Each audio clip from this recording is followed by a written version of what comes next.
Oh, baby, guess what, Fortnite fam? We're back. That's right. And you're thinking to yourself, Zeke, it's a Thursday. What are you doing here? Well, let me tell you, we have 4 days of Fortnite action ahead of us, and we're going to be here for all of it, baby. It's so good to be back. The semifinals are kicking off, and who better to hang out with than Reese and Levin? I can think of a lot of better people, but I'm happy to be here. Beyonce. Yeah, I'd rather hang out with Beyonce. We could be here for a long time naming people, but more importantly, I'm here for what is going to be 4 games of just Fortnite excellence, right? That's the ambition, that's the goal, that's what we're trying to work towards. And I'm sure the players will provide it because we got a very stacked lobby. And I know we always say that, right? But genuinely, some of these names are people who you would have thought would make it through qualifiers. So we're in for a good time today. Well, and with the fact that there's so many big names in this heat in particular, and the fact that if there's only 4 games, right? One single game that goes bad, like this could turn the tides for a huge amount of teams. So like any single time you're watching a game and you see a team go down, go out early, like, ooh, man, that could change things up big time in the leaderboards. The competition is only getting that much more difficult, and that's what I like to see. Chaos. Now, before we get the ball rolling, let's talk about a few things like what we're doing today. We're starting the day off in Europe. We're going over to NA East, end of the day, and NA West. We have games across all of these regions. So if you like what you're doing, you got to go do some stuff. Come back later. We'll be here. We'll be here with some more Fortnite. Don't miss out. And of course, another great place to watch it all is watch.fortnite.com. It's what you're doing right now. But on that, guess what? There's leaderboard, there's some trivia. You're going to see exactly what you're seeing right here, but there'll be a leaderboard on the right side of your screen. Super helpful stuff as we walk through these games. Now let's talk about the overall tournament format. So you guys that have been following us along, you know what's happening. We're here in semifinals, but for you new faces here, once again, welcome to you. Great to have you here. We really appreciate you guys hanging out with us. This is semifinals day number 1. So this is all going to happen across 4 days of Fortnite. So finals starts on Saturday. Don't miss out on that. Sunday as well. Right now, specifically, Levin, we're in day number 1. Yeah, a lot of Fortnite being played. Today, though, might feel like less Fortnite than usual, right? Because typically in Heat, a lot of people will be used to seeing 6 games being played. Today, it's just the 4. And, 4 games being played. There's 4 slots up for grabs to qualify for that finals. And so our teams will be looking to do that. Now, I'm not going to lie, right? Top 4 teams advance into finals. That is very, very difficult. It's not going to be easy whatsoever. Not a lot of games to change your luck. But 5th to 33rd, the teams who do not qualify will have a chance tomorrow to try and qualify for that final.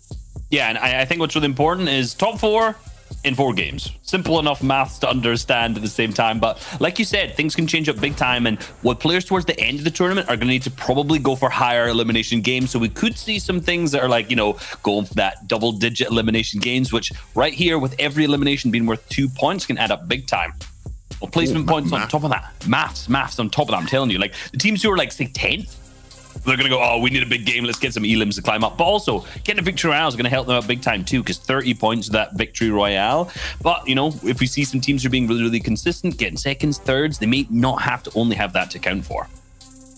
It's going to be, we have a lot to talk about here, and thankfully have a lot of time to do so. Real quick, here is a prize breakdown. Now, don't forget, this is only for finals. Once again, that starts on Saturday and Sunday. So we'll keep an eye out on that. We have 7 regions competing here. We can actually check out 2 of these regions that have already wrapped up. We love to do this, just kind of check with them, see how their results went, talk about some of the teams in these other regions. So you guys at home, if you're like, man, I like EU, well, what about these other regions? Asia, OCE, let's take a peek. Let's see how things went over there. Once again, remember, they have 4 games as well. We have 2 heats to take a look at, break down for you. We got some highlights. We got some standings as well to see just how close this came. And yeah, let's take a look together. We're kicking things off here with this trio right here. Yeah, Asia's obviously taking place. And you know what, Reese? The most interesting thing to me was very much looking at matches, figuring out who's, doing like what. Do you just have to have 4 really good games? Can you get away with 1 good game, 1 not so good game? These are the things I was looking for when I was watching some of these other regions. Yeah, I mean, the conclusion of that was like most of the teams who are hitting the top 4 are having all 4 good games. But Monkey's team was basically one of the only teams who was the exception to that, where they had a single game down at 25th. But they did exactly kind of what we looked at, where they ended up picking up a 2nd and then a 1st in the last 2 games. So really impressive. This right here, Jedi's team, is the team who won that Heat 2, the 2nd Heat that was going on. And it was very similar thing, right? 3 really, really good games and 1 almost 0-point match. Yeah, and you can see here, this was Heat 1 of Asia. And look, a tiebreaker. Reece, you were talking to me earlier about it. A tiebreaker again. I'm clearly a big fan of tiebreakers, and you know the mental effects that come with that, right? The pain and the suffering. A victory royale was the difference, but when you look at the eliminations between 4th and 5th place, it's not even close. But that's not what matters, right? Victory royale does take priority. I'd cry. I think I would. Do like, you have 28 elims. You're actually the top team for fragging on the entire server so far. You've just managed to miss out. Like, that is tough. But let's be real, right? They played fantastically. They managed to go to the day 2, which will obviously be more of a reboot round style. So for Ryle's team, they could definitely catch it up. But for Heat 1, like, big congratulations to the top 4 who managed to make it through so far. And if you check over to Heat number 2, we'll be able to see what's happened over there. Yeah, by the way, Reece, if you were crying, I would be there for you. I can assure you that. Now, if you look at 5th place here, Wildhawks trio is a trio I would have thought would make it through, right? And so this makes Asia's day 2 that much more exciting. Really looking forward to seeing how it plays out there, because it's going to be arguably a bit more difficult, maybe less difficult depending on how you see it in people's play styles. But yeah, definitely some interesting stuff. A tie on points at the top as well is something we don't quite see that often. But with 4 games, you know, I'm sure we'll be seeing a lot of things we don't typically see. Yeah, absolutely. And like, same thing with like Moffin and River. A lot of these guys are some of the biggest names on the region too. So to see them go down is kind of surprising. Same to see in 8th, Dator, another huge name for the region, not managing to make it through into the finals quite yet. So they're back kind of into that last strand that they can in the day number 2. And I'm wondering if we're going to see something similar like that on EU, where we have a lot of big names. Like, we've not seen too many shakeups yet throughout the qualifiers, but will we see some of those big names in EU not manage to get that top 4 and be forced to have to go to day number 2 where they have to pick a victory royale? Yeah, let's take a look at OCE though, because of course there was also semi-final day 1 taking place there for Heat 1 and Heat 2. And in Heat 1, it was Eggy's trio that was able to just beat the competition. I say just, you know, pretty decent margin on points. They finished with 171 points, pretty comfortably. 7th place, first place, 2nd place, and 4th place was the placement for these guys across their 4 games. So not too shabby, right? 2 double-digit elimination games. I believe they were the only team in the Heat to do that as well. So these guys were on top of it today. Absolutely were. And like, realistically, like, their average eliminations were nearly double that of any other team in the lobby, right? 9.25, which is incredibly high. And obviously, this is the OC region, so we're kind of used to seeing some of the top teams dominate a lot more. And this right here, Apolox's team was the team who won that Heat to the 2nd. Also in a very dominant fashion too. It's a very similar story where they had 3 games where they placed 2nd and another game where they placed 4th, which is just like, that's just nuts consistency. Yeah, like, I'm sure a lot of these guys would have hoped they could have saved this level of a performance for the actual finals, but at least their performances today secured them a chance to do so. You can see here, Eggy's team, 171 points, far and beyond anybody in terms of eliminations. Those 2 double-digit elimination games were huge. And just really impressive stuff all around. I can't wait to see these guys in the final. Yeah, 100%. If we look over to the next heat, we'll see exactly the results of that, where it was a similar story, like we said, with Apolox's team dominating the lobby here. And this is a big interesting split, because a lot of the qualification thresholds have been around the 110 points that you've seen through the 3 heats that we just looked at. This is much lower on 95. And obviously that just shows that this heat was just way more top heavy. On EU, like, are we thinking it's going to be 110, 115, more similar? Or maybe one of our teams will just get a landslide victory and it'll be a lower threshold like this. Yeah, well, you're not going to have to wait long to find out, because there's only 4 games. So can't wait to find out. Look, on that note, right, you know, speaking about that team as well, Apolox's team, 100 placement points, triple digits on the placement points. You know, an average placement of 2.5. Like, that is, I know it's 4 games, but that is just madness. I do really want to give them props for that. Impressive stuff, guys. I mean, especially like you said, not falling outside of top 5, that's in and of itself is insane. Now, guys, let's turn attention to the lobby list for EU specifically. We can now kind of break down some of these trios we're going to see. And once again, there's just a lot of trios that you would not really expect to kind of be here, right, competing in this. You would have expected them to already be in finals. Let's talk through some of the teams here on just page 1 that we're looking forward to seeing today. Oh yeah, look, you know, when it comes to the ones to watch, right, as we, you know, look across these 3 pages, definitely a lot of teams, a lot of names that interest me, the likes of Can Advise, you know, Kuro, there's something to be said about that team. Crizzy as well, I'm a big fan favorite of Crizzy. I think one of the names that will stand out to people, Mitro, Milan, and Arian. You know, I think everybody wants to see Micho just back in an FNCS final, right? You know, I think people very much want to see him doing well. And of course, you know, his former teammate Mongo will also be playing, spoiler alert. So hopefully we can see some sort of a battle between these two at some point today. Yeah, we all know it's Arian Sands at the moment as well. But right at the bottom, we see Fastroki, CRR, and Aqua, a team who have had an incredible performance so far throughout the entire weeks. You know, they're probably the team who's just missed out the most, right? A 9th and a 6th in Qualifier 1 and Qualifier 2. So basically within a couple points of reaching that qualification threshold straight through the finals. So you've got to think with, like, you know, a team like Fastroki, CRR, and Aqua, they've got to be one of the top picks coming into this so far.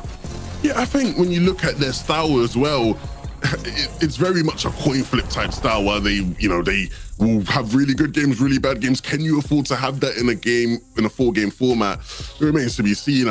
You know, consistency is going to be so important. So they got to hope it's one of their better days. This page is really interesting to me. There's a load of names on this page that are, one, very, very good players. I know you've noticed a lot of these players are actually contested players as well today. And so that makes for a bit of an interesting conversation, especially when we know consistency could be important. But, you know, the likes of Flick, right? Flick, obviously, his former teammates, Nas and Thomas, they're already in the finals. He needs to get there, right? So he will have a massive chip on his shoulder, trying to make sure he gets there. Of course, he mentioned Mongraal, Vino, Joe. They will be looking to try and prove any doubters wrong. A lot of big name series.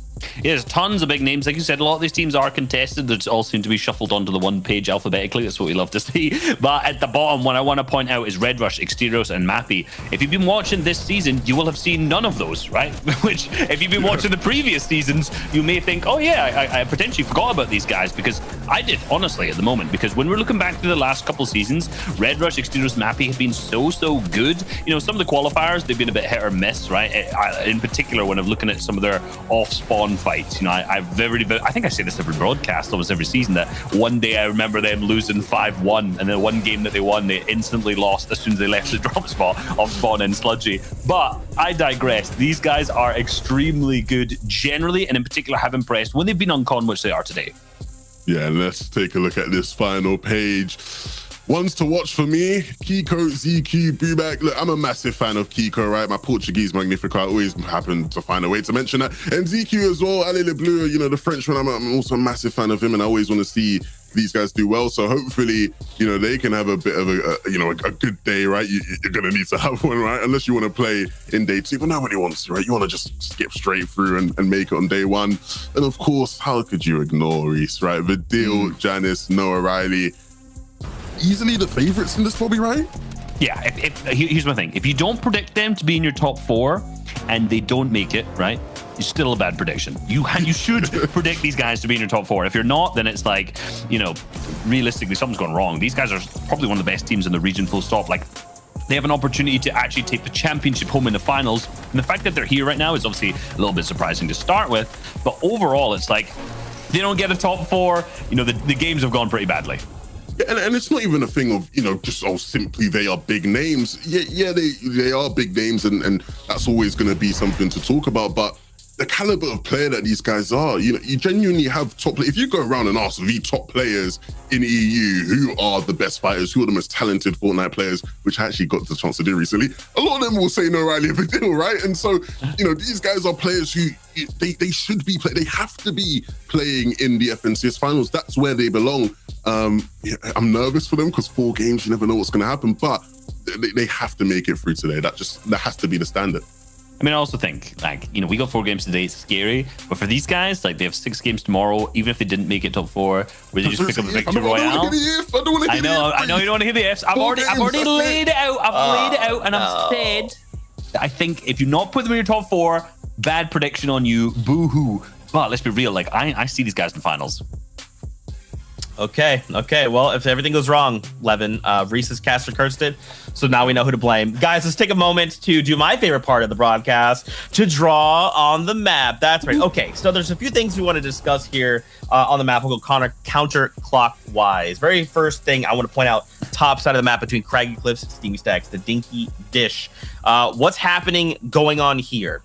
Yes, here we go. Got it highlighted. Right now, we're having a fight between Mongrel's team with Joe and Vino and Curol, Geds, and Hizix. Now, if you remember Curol's team, you watched back in qualifier number 1. They ended up winning off... Well, actually, I phrased that. I was about to say they ended up winning off spawn. They were very not winning off spawn in this drop spot against Estee's team, who actually ended up qualifying, right? So from this drop spot, contested, we've seen a team who's managed to dominate it and end up actually qualifying through so far. So for Curol's team, potentially not looking so good, but I'm not sure how good Mongrel, Joe, and Vino are actually at this drop spot in particular.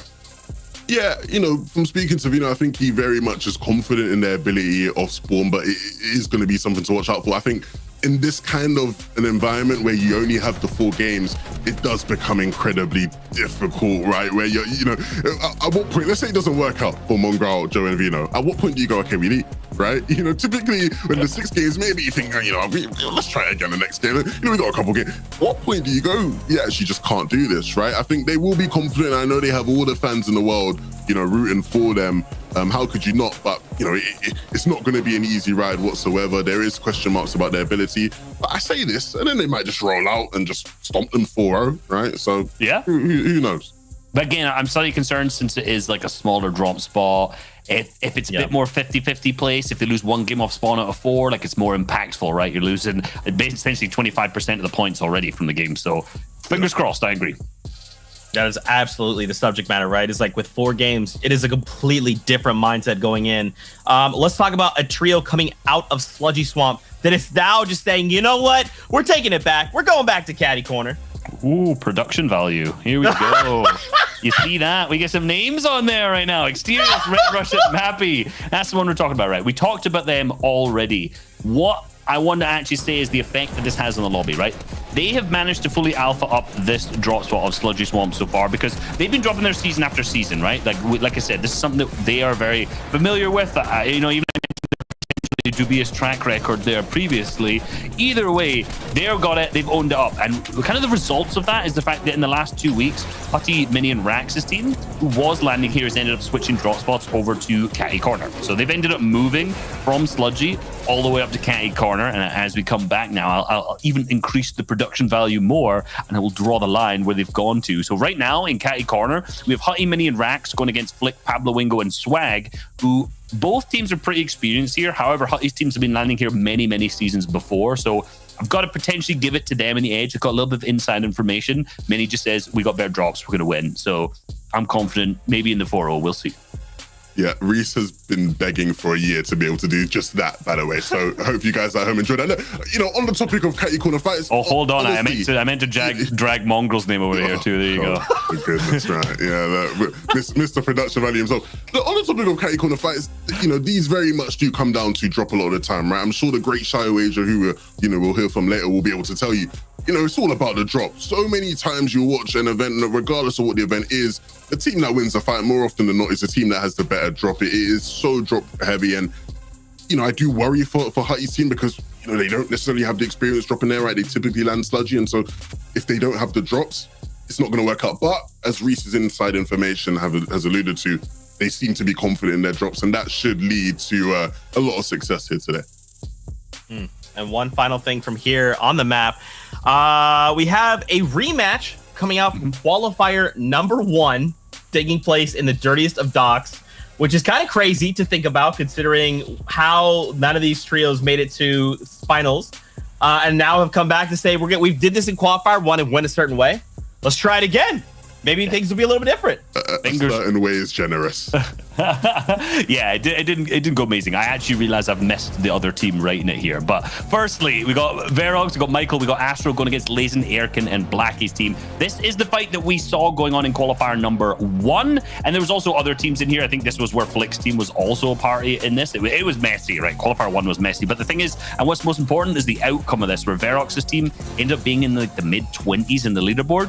However, we see Lazen's team ended up 10th overall. So from the 2 teams fighting here in Dirty Docks, so far historically it seems like Lazen's team has the advantage. And Lazen himself has been dropping here since Chapter 2 Season 2. He won the console duo FNCS from this drop spot. So it's he's very familiar with this himself. But obviously, so are Verox, Michael, and Astro at the same time. So I'm interested to see how this rematch goes. Yeah, you got two very experienced teams at Dirty Dogs who will be wanting to fight it out, and they will want, they'll be wanting to have the even sort of 3v3, but they're not going to get that, right? And you'll be thinking, what do you mean? Is there a third team landing here? There's not a third team landing there, but there is a third team that will constantly be giving them issues. No Riley, Vidil, and Janice. They don't typically land at the Cammy split, but they are choosing to land at the Cammy split today. And they're going to actually be helped by the fact that, they've been supported, they've been getting advice from teams who actually land at the Cammy split in Seti, Cammy, and Teak. So these guys understand how to play the POI. And what we saw during the qualifiers, Reese, was very much the team that lands at Cammy split can sit on them hills right there, as you can see on your screen, and they can just pop shots off at the Dirty Dogs team, right? Astro was literally complaining about this on social media, going, what am I supposed to do? I can't even land before the teams are shooting me. Like, what am I supposed to do? There's nothing you can do, right? Like, there's actually nothing you can do. So that is going to be a big advantage for Vidil, Janice, and No Riley today. That should really help them in terms of dealing with Surge early on. And as you can see, we already alluded to it. They are the favorites, right? Total finals appearances, 19 combined, led by Janice with 8. These guys have all the experience in the world, more than anybody playing in this lobby today. Best qual finish 24th, which isn't great, right? And they won't be happy with that, but definitely a team to be reckoned with. Yeah, we already said they're also landing Cammy split, but most importantly, I think, is that average finish in the finals, which is 7th. Like, that's very impressive, averaging a top 10 in the finals. So the fact that they're here and they're trying to fight for a spot in the finals at this kind of later stage is obviously surprising. We've obviously had some difficulties with the team full stop, contested in week number 1 and difficulties last week. But for them, like, to be here right now is interesting. And like I said, like, they've got to be the top pick to qual. Let's be real. That's right. Now the question is, are they your predictions? Let's shift gears and let's talk about this. Levin, you kick us off with Noah, Vidil, and Janice, which Reese is 100% in agreement with. Yeah, I like to play it safe. I like to play it by the odds most of the time. And look, I wasn't sure because I look at the format, Zeke, and I go, 4 games. Look, all our predictions might end up being wrong. I know sometimes we are all on point with it, but it is so hard to call because things can just go any way. You really have to hit the ground running, have a good start. Reese did sell me on it, though. Reese sold me on it. Reese sort of convinced me, like, they are just the unwiltering favorites. Like, they have to make it in. And for that reason, if you're not predicting them, you've made a mistake in some way, in some sort of capacity. Exactly. No, I totally agree with you. Like, Noah, Vidil, Janice. I mean, we've talked already at length about why we think they're the best team in the lobby and the one that has the most chance. But you are correct, right? When it comes to these, whenever you're making predictions about teams, like, there's always teams who just like end up there, right? You make a prediction, you figure out all the best teams who have the chances, the routes, and then sometimes, they just don't perform and other teams do. Shio has ended up going with Arian Lee, Milan, and Mitro. Look, a team that a lot of people out there will be wanting to qualify. Yeah, and look, if they want to do it, they got to do it today, right? I don't think this team necessarily has the best odds when it comes to a reboot round day where you're going to have to win games, and so they want to be very consistent today. That's going to be their best shot. I'll be rooting for them as well. Look, Clay's obviously gone with a Strokey, CR, and Aqua team that is sort of the second biggest fan favorite, or potentially probably the second best team in the lobby, second likeliest to qualify, you'd say. And I think it's a very solid pick. The problem is, though, is their style of play very much means that they are at risk of just having 4 stinky games, and I say it quite frankly because it is, it's almost, it's Fortnite's not simple, but it's as simple as they go for high every game. Some games they just won't get it, and when they don't get it, it doesn't go too well for them. Yeah, in qualifier 1, it's like, I vividly remember this. We talked about this last week. Their match history was like 4 games where they got eliminated when it comes to first moving. They just go for height, don't get it, go down. It's like, okay, there you go. 1 game where they get a victory royale because it works, so they win for height, and another game where they go down to Storm Surge. So it's like, it's just like such an Aqua list of games, right? It's like you can tell the play style just by looking immediately at the match history. It's like, go for height, doesn't work, don't do well. Does work, you win the entire thing. It's one of them ones, Reese, where it's like, in a 6-game format, and I keep banging on about this because it is so huge, but in a 6-game format, you can afford to roll the dice like that, right? They roll the dice game after game, they roll the dice. Some games you hit, some games you don't. You have less games to hit, so, you really got to be on point today. Otherwise, you're going to be watching Aqua in the reboot round. And I want to watch good teams in the reboot round, don't get me wrong, but I'd rather watch Aqua in the final and today, and that's it. Yeah, and this is what I like to kind of talk about, right? Because we have had this 6-game format, right? And I like this idea that you have these like throwaway games. That's what we talk about, right? You just have to have a handful, even half of your games that they're good. You'll probably place high in the top 10, but this is so vastly different, right? It's only 4 games. You really can't afford to drop a game like that. So how much more pressure is on these players? We've got about 30 seconds left, Reese. A lot. No, honestly, Beautiful. it's a lot. Of many words, It's a lot. Reese. I just want to make the point, right? If you end up going down in a single match, it's like then that pressure starts intensifying because it's like it's classic, right? If you're playing a cash cup out there, if you're like me and you're not very good and you play a cash cup and you're like, well, you know what? If I want to qualify, I want to make money here. I need to get like a 30 elimination win and then another 30 elimination win, and I might just scrape by. And it's like, you know, that mindset still will happen in the last couple games of this. Zeke, ask me. 11. A lot. Oh, yeah. There we go. You know what? Thankfully, we have 2 incredible people that can help answer my question. It's Clay and it's Shio Wager. That's right. We're hanging out with them. They'll be casting these 4 games. So let's jump aboard the battle bus with them. Over to you, friends. Oh man, Zeke, Levin, and Reese, it's always a comfortable and funny time, right? But it's time to switch those gears. We got 4 games now, Clay. The fastest we've ever seen semifinals play. Every single point matters that much more. The fastest qualifiers, the fastest semifinals. This FNCS is just going to be a little bit different. And we know tomorrow is going to be even more different already. So I'm already looking forward to that. And this is what I was looking for, to see what my trio could do, Aqua, Fashoki, and CRR. Again, we talk about fast. This is probably one of the fastest gameplay trios. We saw them take high ground in like a split second of last week. And so Levin's right. They have a very volatile play style. If they don't get high ground, they're a little bit lost. I think they need to actually just slow down a bit, right? Maybe take a few gears off that transmission. Because right now, you're right. At the end games, they end up going a little bit too ham, end up getting eliminated. Off spawn is usually fine for them. They can choose they want to bully for Surge. Janice, Vidil, Noah, Riley, these guys as well contesting Believer Beach, Sweaty Sands, whatever you may want to call it, whatever variation you prefer. For them, it's always, you know, that off spawn ego. They're kind of dropping it now. They have a big, you know, Cammy split open on the right side of the map, and they're getting a little bit of help with that too. I feel like, Clay, this is a good one to roll with too.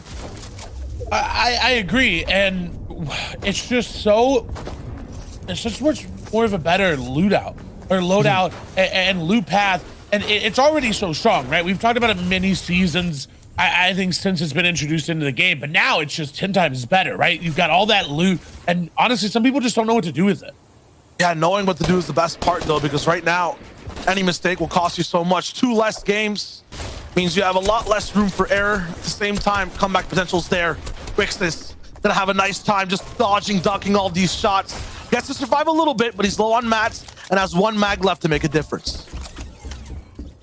Has the shotgun though in the inventory, can continue to use that. That's the great thing about it, is he's got time and they've got a weapon other than just that AR. If it was just AR, I wouldn't put it in their favor, but Styler completely disengaging gives Wix that time just to completely heal back up, really go for the play they want to as we move back over towards Misty Meadows. This will be an interesting fight happening. It always is here in Misty. Now essentially more because we got that crash saucer right nearby. Shot's gonna come through. Ogre unfortunately gonna fall. Chicky will be the one to do it. What can Chicky do though with this team there? Shots will come through. They are almost not gonna be able to get it, but Chicky gonna 1v2 essentially.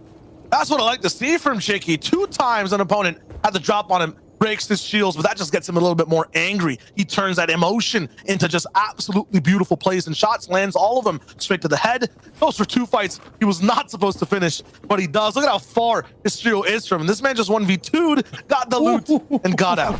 That's what you want from your trio mate, but oh no! T-Chips from behind is gonna find Chicky. That's gonna be that automatic suppressed sniper rifle coming in, and that does a lot of damage. Yeah, this man's landing all the way down at Camp Cod. Kind of got a little bit closer to Misty Meadows to make sure they can third party at ample times. Fort runs away. Jim Key also. He's going to be a little bit of a spectator for the moment.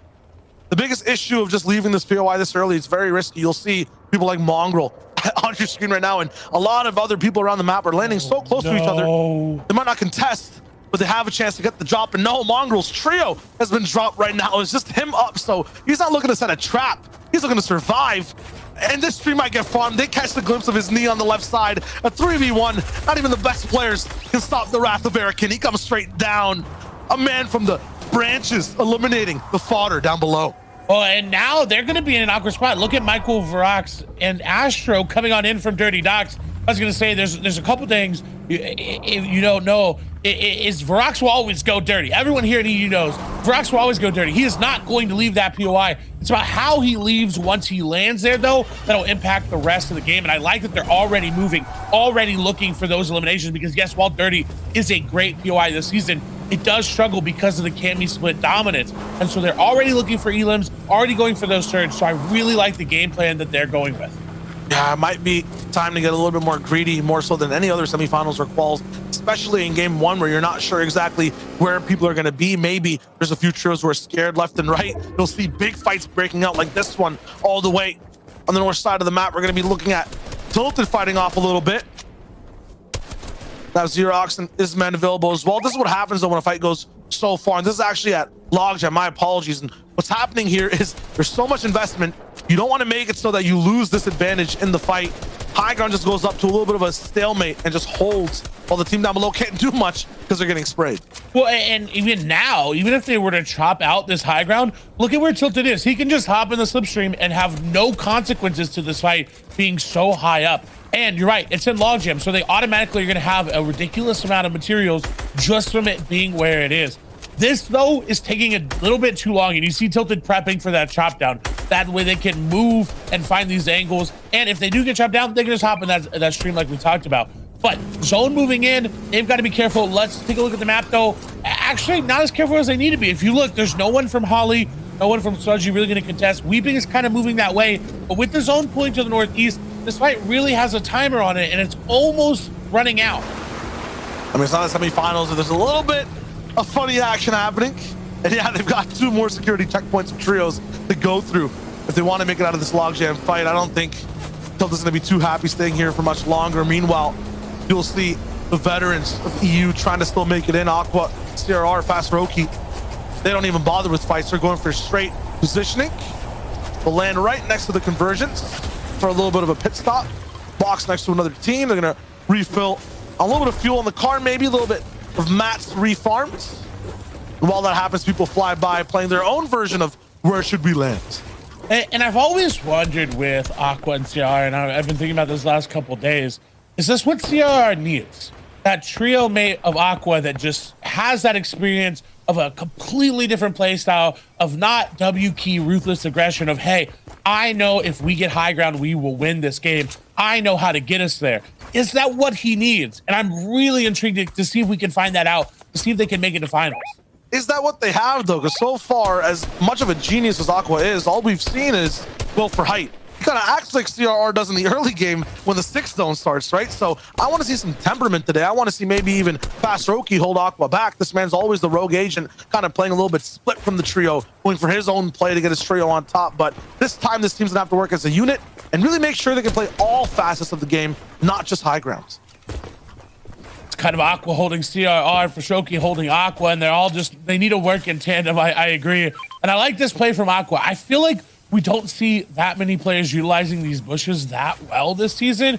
And we've seen it over, I think Chap over in NA East really kind of started pioneering this seasons ago, back when he was playing with Edgy, of just really looking for tags in these bushes. Yes, there's that risk there, but look, you're going to take this, that entire trio up there is focusing on his team in the base, and no one's going for shots on him, so it's essentially free without having to use any of those builds. And I like different angles from your trio. 360 degrees, Aqua, lethality right now with this AR. Have Dumb Sapiros and Clownski. They're going to be chilling. A lot of the times you guys might see a little bit of a shootout of a base. If it's about 5 stories high, there's always a chance for reconnection. You can do it within 3 stories. You're not going to take that much damage at all, especially if your teammate's there to put some pressure back. Right now, Hikers, Vortex, and other trios that stuck together for a few seasons, kind of been a little bit antagonistical for EU, maybe contesting some of the best players in the world this time. Not going to really be near Craggy. They're going to take their time. I think they've picked up the scraps from the fight that was happening on Logjam. Tilted moving in late. We'll find a campfire. We'll just make their way back into the zone with a lot of extra loot, probably 3 POIs of items right now. I mean, it wouldn't be EU without a little bit of storm fighting happening. I mean, that's kind of EU's signature here as we move over. One signature of Milan Mitro and their teammate here is that they are aggressive, and this is Mitro's playstyle, always has been, always will be, it seems like. And I'm excited to see if this is that one instance, Shio, that they do end up qualifying. Yeah, this might be, you know, the entire aggression conversation you're talking about. Just a factor of EU. We always thought NAS Brazil were the pioneers of it, but these guys have really been rattling eliminations over and over, and there are not many reboots being answered to bring people back from these fights. They get full wiped. Milan Mitro, Aryan, you're right too, Clay. Completely unlocked this time. Usually there's weights on their shins, on their arms. They're a little bit slower because they're contested off spawn, but this time they're gonna be lightning fast with speed, pushing every fight. The pinches will be there too. Golden lever action shotgun in the side of Milan, but he's not going to find anything to connect with. Still, the pressure will be on. They're making every trio on this storm line question whether it's a good idea to be here. And for me, the answer will always be no if this is the trio you have to face. And I like that they just disengaged there. That's completely different from what I would expect from Mitro. Normally, I'd still see him hopping into the box. That zone's still moving in. They're still trying to get that. But that expertise coming in with Milan saying, no, we've got to move to zone. Let's prioritize that. That's really great to see, because Shio, you may be right. If we see that from them, along with the aggression we just saw, this may be where we see Mitro in that finals. Absolutely. Think about why too, right? Because in 6 games, say you get 20 points, if first place is like close to 200 points, you know, in total, that's not a big percentage really of what's going down. Maybe that's like 10% of the situation. With 4 games, I mean, you saw it in other regions, 120 points, 100 total. That is a big chunk, almost 20% to 25% of what you need, you know, to just be in the conversation. So if Mitro has more consistency, if he holds back a little bit, if every team here is focusing on endgame, especially One Loss, Buddha MXR, they're so beautiful at it. You can see them on screen too. That 20 points goes a much longer way in a 4-game format. Everyone's gonna be playing a lot more careful. And that's a great point. I feel like every endgame in EU, we see Podesai. I don't know how he makes it every single one, but every single endgame, top 5, top 10, Podesai is somewhere in the conversation. And it's just great to see and watch, and it's definitely someone you need to watch and break down about. Yeah, One Loss, Buddha MXR, they just always play a safe type of POI on the edge of the entire map and then move in and really attack zones. That's their focus. They don't really think about the trios around them as much. They just like to hold down the section they land at. The Loot Boys are very good at that too. Very passive type beats. You never see them really pushing total teams in the early game. They might in the mid. So these 2 teams mixed with a few around the map might end up qualifying over the big names. You can see the Loot Boys right there too. Perfect positioning here. Blink Fury as well, alongside Siberia, landing over at Coral. They have that same type of game style. They just focus on those end zones. And so any of these teams play, they take 30 points, 40 points away in 1 or 2 games. They set themselves up to qualify and hit that top 4. Again, especially if you're just joining us because there's only 4 games. But look at this. It's going to be Flick and company versus Chicky, who already had a very rough early game, was able to make it here into the mid, but it just looks even rough there as Flick and Pablo are going aggressive, trying to get onto each other's boxes so that they can get into these enemy boxes. But Rax, Huddy, and Mitty playing a defensive stance. They're not trying to be aggressive. They just want these tags. They want this extra loot while going for it as well. They did get up 1 at elimination. They are above Surge as well. But fighting into that mythic burst they are is some of the hardest box fights to take, because you can just put so much damage down from such a long range. Yeah, you get caught lacking for 1 second, 70 damage. If it hits your dome, that's almost close to 101 burst. It's tough, man. We felt it in late game arena ourselves. Right now, One Loss, Buddha MXR, they're trying to retaliate with that damage. Not going to be possible for One Loss with the AR, but the big beam does come through. Unfortunately, though, he's going down. His screen is now gray from purple, and past that, Red Rush is one of the reasons why this trio is having a tough time rolling in. Look at MXR. Man's getting focused by the whole lobby. Usually, you want that attention. You want the following when it comes to social media. In-game, though, stay away. Go incognito. There's no chance for these guys to have a good situation when there's 4 teams beaming you. When he went for the shots there onto the player trying to harpoon, but I don't believe it was reloaded there. I did see Mitro unfortunately fall in the feed. Not sure about the rest of the team there. We'll keep our eyes there on that, but look for Shoki. Aqua and CR are going to be the ones that are going aggressive, and this is the fight. I can get behind them taking. It's a 2v1 right now on the edge of zone. This is always going to be a fight worth it as long as zone's not moving in. They've got 30 seconds though, and the EMXXR is making them worth for it. And Milan and company will fall, so Mitro completely out. Nice shots there by EMXXR. Again, making them work for it. This is what you want to see from a solo, not just going down without a fight. Put everything you have there, because again, Shio is right. They have no points right now. There's only going to be 3 more games left for them. If they go down now, that's so hard to come back from. Lots of teams are trying to maximize that aggression. So many trios cracked under the pressure. We were just talking about them playing careful, but look at the zone. They're all held back. Launch pads already coming through. MXR, the zone is moving, my friend. It's so far away, it's not even on your mini map. He waits for the launch pad. 1 jump, but I don't hear the second just yet. It might be a trap. No, it's good. He goes all the way up too, but he's left alone by himself. 48 HP. He's got a few pads of his own. Everyone will see him going to this zone. Look, Clay, I thought we were ahead of the game here. People were making bases and stuff, but EU's kind of lacking behind on these rotations. Which is very surprising. Normally we see EU already in the middle of a zone, already set up, and only a couple trios rotating through, but that's 4, 5, 6, 7, 8 trios going through, launch padding already in the 3rd zone. So everyone playing just a little bit behind it seems like, is Moldy and PKR finally going to get those side placement points to come through. That's good. You got points in game number 1. What more can they find? What more can they get? They don't have their teammate up, and they're not as well established right now as you see Janice Badil and Noah Riley are. Talk about established. These guys are just basically fully successful, retired. I mean, this position, center of 3rd, you could not ask for a better spot. They got a little bit of an airdrop coming in too that maybe they can get a little bit greedy for, but you'll see Kiko, Bubak all the way up top. They're not going to let it happen for free. Aqua, Fastroki, CRR kind of siphoning every single hurt solo around them. They must have so many eliminations by now. Melody is going to be by himself for the moment. PKR, Hefi, both down. Just look at the zone line here, Clay. So many trios. They're not here because of a plan. They're here because it's the only place to be. They're just trying to survive. Melody has his backside open, and he gets harpooned over and over for all his loot, instantly taken out by Next. This is so struggle city nation for everyone on EU. Even Verox Astro, who you said left their POIs early, aren't inside zone. And they did, but their positioning just wasn't there. But look at this for Aqua, CRR, and for Shoki. I kind of like it a little bit more. Yes, they have a team to their right that they have to worry about there. But if you look at that line, it's a little bit more clear than others because they don't have to go up that hill. They're already up it. They don't have to worry about investing those materials, which, as you see, for Shoki doesn't clearly have enough of. And so they should be good to make this rotation.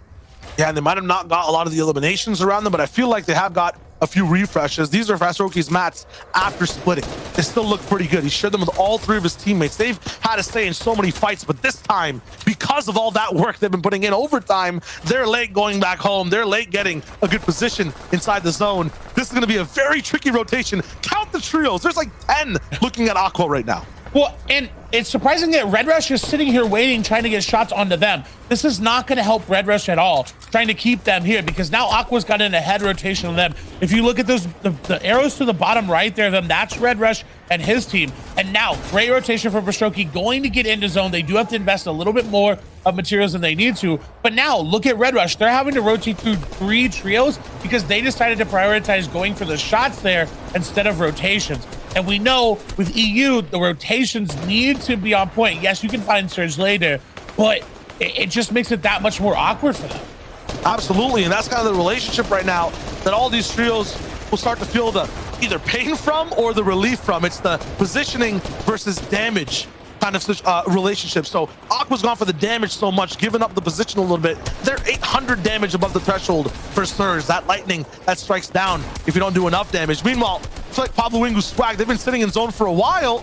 Unfortunately now, as things are closing in, they might have a little bit good of a position, but they haven't really been fighting. Flick, though, finds a big pump. A player kind of trapped inside this box. 144, but he can't get more. Gonna pick up Swag, make sure the entire team's still alive. There's a lot of work ahead of him, and now room to breathe. 365 above. Well, and I just mentioned Red Rush and them not prioritizing the rotation, and they went down because of it. Yep. Right? They decided to take shots at Aqua, and that ended up costing them the game. As you see right there, if they had just rotated in instead of going for those shots, they would have had the advantage on Aqua's trio, would not have gotten eliminated there. And unfortunately, they do fall. Look at Tomzy, Bloom, and Shadow, though. Oh, they are making the most of this game. They have 6 eliminations and looking to pick up 7, 8, and 9 as this trio is getting tagged up by Storm Surge. Janus is going to be able to pick up 1. That's going to be the player knocked up above. But they're playing this so well. They were playing defensive until they realized, hey, only 1 player left. We are going in. We want this damage because no matter what, that player is going to go down to Surge. They know if they can get the loot and get that elimination, it's even better. That player, though, has a lot of chug splashes, will buy sometimes. And now look, 1,500 damage above. They're fine. They're chilling. They've got so much loot. This trio, I definitely think could win the game. They're definitely in the lead right now with these many eliminations, and they heard a few airdrops drop on their left side and get open. There should be launch pads to refresh, but that takes crucial time. They'll use their own to get all the way closer and keep playing their game out. What a nice slide as well. Not even touched inside the sky. Get right next to the front portion of zone level. Have to control, especially if the entire thing bounces back while it moves. Look at it though, everyone's spread out, playing their own game, playing a little bit more close to the chest. Even if you listen right now, there's only 1 AR being shot. Everyone's getting ready, prepping to see how much and how far they can take this game. Well, and I'm even more worried now for Aqua's TR and for Shogi because they're forcing high ground right now, and they do not have the materials to do this. This is where it becomes awkward for them. They like to force the high ground because that's where Aqua operates the best at. But when you have 20 builds on one of your teammates, you cannot fight for high ground, especially in half in, half out. We'll see where it goes.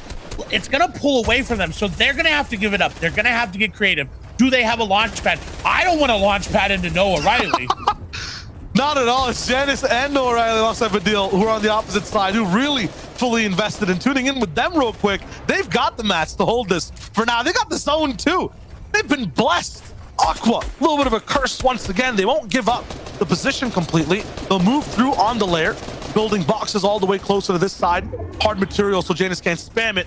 But this is all about defense now for Badil, Noah Riley, Janus. They might know that Aqua will all in for height, use that launch pad, maybe go for a quick shot, steal their mats. So all they have to do is sit here and beam, and it's a shooting gallery. Look, 2 players on the same side, and then Badil on the back, making sure there is a little bit of insurance for anyone that's trying to build a new base in zone. This is genius. They're just going to sit here and do as much damage as possible. So many people still going down in the feed. Verox is not going to make it. Luboy's Eston also down. It's chaos in the air. No one knows even know where to land at all. ZQ's going all the way for the bottom side. Chris is already there though. Maestro is a solo by himself, and Janus is also taken to the skies. They rebuild for height. They grab a base, and they can still control this game. Well, and that's so smart, right? You've seen it for seasons. You launch pad from high ground at the last possible second. You will land as the highest trio, and you will be able to secure high ground. So smart play for them. They secure it with a lot of saved materials, actually. So they should be able to hold this out unless someone goes for that high ground retake, which we've seen EU do many times. Just Janus gonna get beamed. It gets a little bit scary there. Aqua CR for Shoki playing the backside of zone.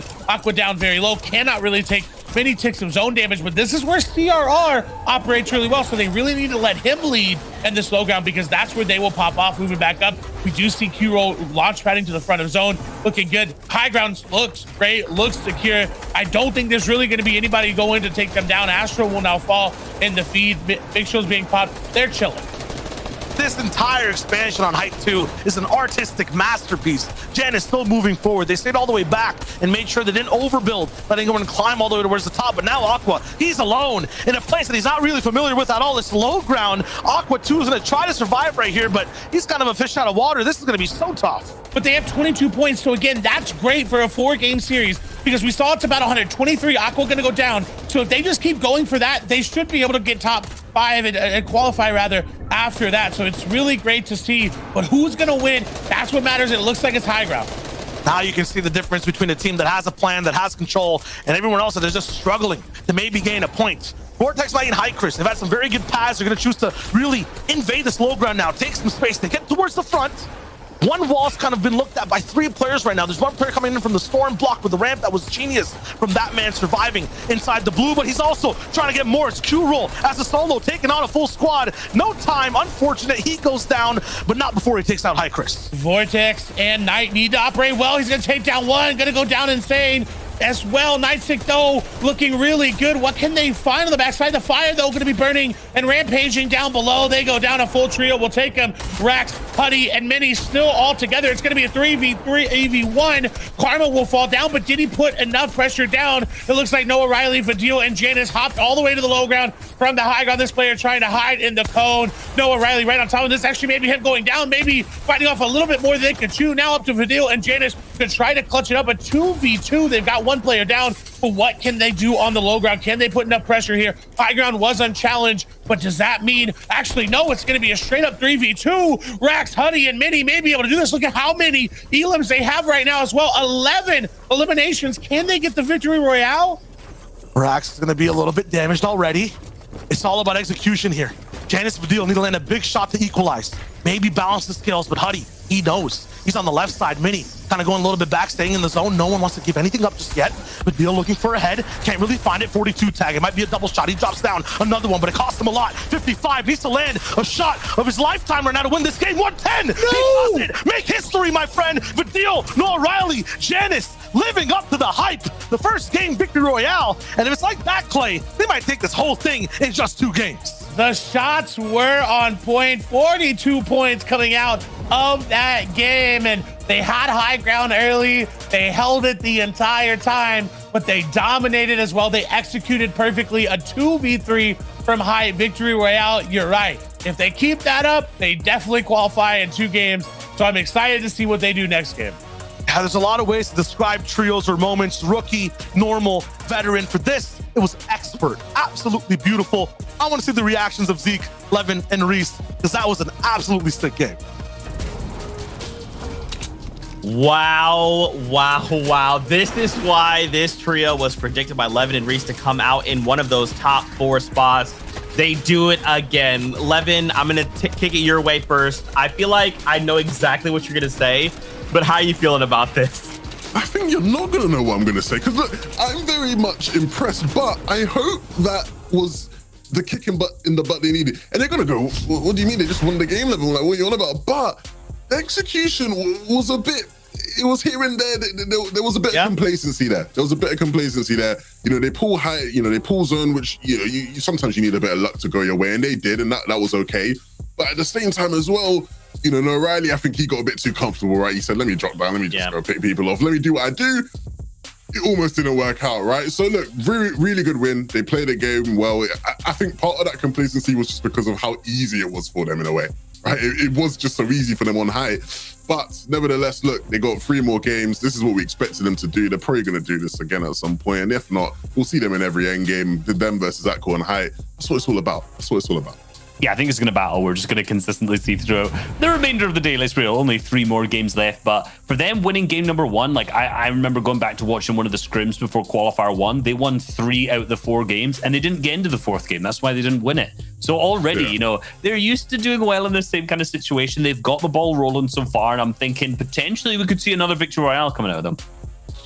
I am worried though, guys, because in second place, Rax is trio with 11 eliminations, right? We can't just rely on the victory royale. Victory royale is great, and 6 eliminations, honestly, is pretty average, right? Like, that's where you want to find yourself if you do get the victory royale. But when you have another team that has 11 eliminations and placed a second, I mean, they're right there, if not a couple points ahead of you. Yeah, look, Rax's trio did really well, right? Like, I think, you know, more importantly, it's one of those things where you almost don't think about it, right? You don't think about it, but it will reflect in the standings, and that's really good for them. Reese, I know this is a team that you were very high on. You know, you had your inside info and whatnot, so clearly things are going good for these guys. The inside info is there. I'm telling you right now, the inside information was there. Tell you the best drops, 10, 11, well, 3 of those eliminations will be off spawn as well. So look, they popped off so far. Yeah, well, look. That's all right. Okay, so let's take a look at some of the interactions we saw early game here before we do take a look at our standings real quick. Yes, look what we got laid out. This is the Mongrel fight that we kind of missed a little bit there. We saw a little bit in the replays, but look at the way everyone's dropped, right? We've got Hizix on this right side. He's managed to get the great chest from there. Ged's managed to get the gun up top with Q-Roll, unfortunately landed the car and running away. But like this leaves Vino really separated, and obviously Mongrel basically landed on nothing. Same with Joe getting unlucky with the chest RNG. I've just drawn an arrow in every single one of these, but I want to show you exactly what happens. Remember that Hizix has got the fantastic loot from that right-hand side. Vino's slow and got basically nothing, and this is loot he's got the shotgun, he's got the numbers advantage too, which allows him to pick up Vino with the pinch that he had at the same time. Now it's just kind of a little bit of battle. Joe's got no mats, he's got nothing to work with, he's got only one teammate at the same time. Mongrel got no gun off the spawn. Now he's just managed to run away at this point. So that's already 2 eliminations of Hizix. Look at Mongrel, he says, I'm getting out of here, I'm hitting the dip, I'm hitting the pad, I'm gonna dip on out. So for them, it's like these drops were so important, but there was a slight RNG factor that came into it too, right? They didn't get the chest that they needed, and eventually obviously we saw Mongrel disengage and unfortunately get picked up. Well, look, we'll see what happens told in you. the remaining games, right? We'll see how it plays out. And yeah, right there, Rax, Hutty, Mini, even after coming second place, are sitting in first place just due to how dominant they were when it came to eliminations. Double-digit elimination games, they are so valuable when you can get them. And this is going to be a team to watch out for the rest of today. Really, really well done in game one. Let's look at what happened on that second page, though, because, of course, all these players are vying for that top 4. For Strokey, CR, and Accra, look, today I'm on my critical 11 stuff here, right? You know, we know this is their biggest weakness, right? We know when they don't have height, they just aren't as good of a team as they are if they were on height. And when they dropped off, they looked completely dysfunctional. It just didn't work. You saw they all split, they all went down, getting knocked at different times. Like, they need to figure out what to do when they're not on height. They need to be more compact, more cohesive.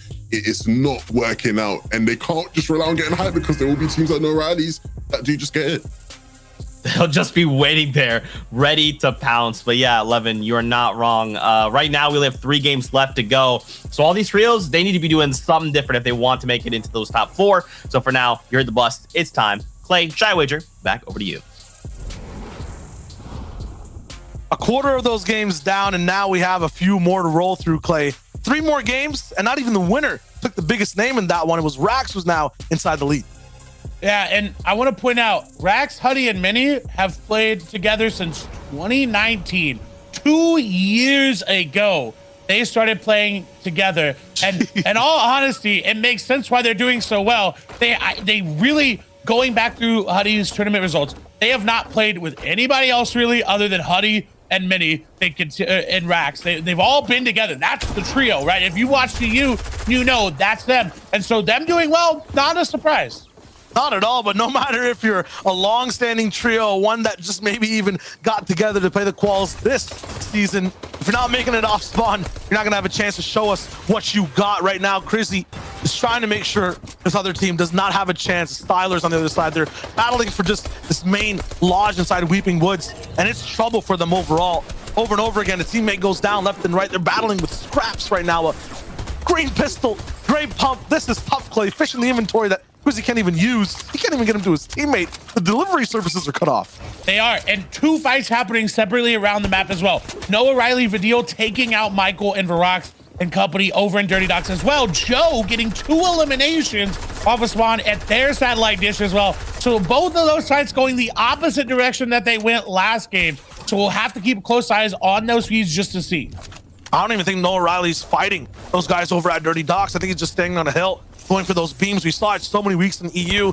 They've learned it too. They're using some of the best strats we've ever seen and already getting Elam points. Meanwhile, though, Weeping, Misty, the south side, it's chaos, it's big energy, and no team wants to go down just yet. Crizzy taking a big shot to the face. This is going to be tough for him to survive. Oh, we've seen the pistol go to work, though. We've seen it too much. But unfortunately for the team below, Polly is up. They did take down Maestros there, so it's going to be a 2v1. Those minis and those fish pop are going to make it that much more difficult for the player down below to 1v2 this. We do see Bubba going in the feed and popping off. That's a second down, and actually elimination going to come on through. ZQ getting one there as well. What Crizzy and Polly can honestly do, if they needed to, is just throw some fireflies down, burn this entire forest to the ground, burn this entire building to the ground, and essentially get this player out. But oh, look, that little X8 edit going to come through, and fortunately, it's not going to save him there. They did have the better loot, but Styler can't really style on anybody when it's a 2v1. And it looked like a Halloween horror movie, right? A forest, one person just trying to survive in the cabin. It's like the last 30 minutes of it where, you know, the hunters have finally found every single person that was along for the trip. Styler's the last one. No plot armor for this man this time. Unfortunately, he goes down. We go straight to Dirty. So off that first pick that Vidil got, it looks like they actually honed in on the POI. Not even going for that big split they were going for before. They understand there's only really one team here, but it looks like there might be another one flying in or maybe going over. Not sure what those arrows are doing, but they're moving fast on the mini-map. Vidil, Janice, Noah Riley still have that split. The pistols active in even the best teams across the map play. And Vidil's really putting damage down. They are, but can they get into this defensive hole? This is one of the best buildings to hold defensively in Dirty. It's so open. Yeah, and they're kind of on an all-in situation here too. Look at his loadouts. Yeah, they are. Michael, Verax, and rather Astra there, used to being Mexi, can really just hold out. They can really just essentially starve out the resources from Vidil, Janice, and O'Reilly, who are going into their domain. When you're pushing this, you don't want to hop down in here because you don't have the edge. You don't have the angles. They do have chug slashes to get them back up. But look, Vidil's running out of ammo. Only a clip in that pistol, only a couple clips of shotgun ammo left. They really have to try to make a play. They have to find these players out because low ground here is going to just essentially win. But look, unfortunately, Michael down pretty low. Astro down as low as well. Where is Verax? What's their HP like? Will be the ultimate question there. Vidil going to take a lot of damage, not really putting much back, but he's got his teammate there to back him up. So that damage will eventually result in the knock, and another one going down as well. Noah Riley is going to get traded out. They've got two down, a 2v1, but Vidil down to 12 HP. Elimination is going to come through the Siphon as well, but that player's shielded up. That's going to be for Rocks on the other side. Can they get Vidil and Janice? Look, they're both essentially 20 HP. This may be it. Yes, Rocks are going to get one. Can he get the other? No! Janice going to bait him out. He says, don't worry, Vidil, I'm going to have to just let you go down so I can win this right for us. And it was a beautiful trade. I like that trap setup so much. That was almost, you know, straight up from a final episode of a TV show or an anime. He has his teammate down, 1 HP basically on Janice, like you're calling. Turns the corner, about to finish him, and boom, max damage pump. Verox was so healthy too. It was like fighting the final boss. We got the drop down on half your squad. What a phenomenal clutch. They get to play the game, have access to Dirty Docs as well. Was that another team rolling up? It is. They hear the reboot too. Trouble for our last game winners. They might not get to play a second. Eric and Blackie lies in their back. They didn't even want to contest. They let this fight simmer out and then come up to pick up anything that's left. And for this time, it'll be Janice. It'll be Vidil. This is like round 2 of an invincible boss. No chance for them to really make it out of this one. But we've seen them make it out of worse. I mean, it's Vidil and Janice. They can get creative. But you're right, 5 mats, not a lot to work with. They do have the harpoon to get out of this. He shouldn't really use it on one of these walls. It does put a lot of damage down, but Airkin and everyone going to be on top of him. And when it's a 3v1 with 24 HP and not an epic pump, there's not a lot you can do. But luckily, okay, now here's the play for Vidil. Has the reboot card, can launch away, get away. There's a lot more reboot vans in this season. I know you're shaking your head because it's a very far-fetched play, but they've already shook him down. Look, he's nowhere to be found. He's out. He's going for the reboot. Come back, get that reboot card of Janice, pick him up as well, and then get back in the game. They used all their energy, though. There's no key left, no chakra in the system. There's no chance for these guys to use any special breathing techniques to get that fight in their favor. You got to run away, play the game just out with 2 people overall. Vixus, Polly, Crazy go from one Weeping Woods fight to the next, not even outside the forest yet, and they're running into trouble. This is always an interesting place to fight, but one of my, it's not that bad, right? We don't see it as bad as CME Stacks because it's more open and you can build, but those gas stations gonna be very easy to blow up, gonna be very easy to put the damage down. And look at Rax, look at Huddy, look at Mini. I love that they're playing their game. I love that they continue to go aggressive. That's the eliminations I want to see for them too. For Rax, one gonna be on Huddy. This is how they got their lead. This is how they're going to keep it. Look, 54 points. We saw it's about 110 on other regions to qualify. So yeah, they're already halfway there. And game number 2's not even over. Not at all. Lots of action to watch right now. Central Circle might pull a little bit south towards Sludgy as well. That's kind of what I'm feeling, but we'll see what happens in just a little bit of a minute. The thing with Rax, Huddy, Mini, though, I'm glad they're on screen on the top right in terms of the POV we're watching right now. they kind of finessed that last zone. We were going over a few hills and mountains, and they were kind of central low ground. They were picking apart a lot of people who were struggling behind them in zone. They pulled a lot of those end game circles as well. I'm not saying it's luck, but they really made the most out of that game and got all the elims. I wonder what happens when it's a little bit more natural, though, when they really have to adapt and there's full squads around them. They're clearly still playing well and getting a few picks a little bit south of this fight near Misty. Fix this Poly Crizzy, 10 points overall right now. They really need to get back in this game, but you can already see the effects of that first fight, leaving Weeping late.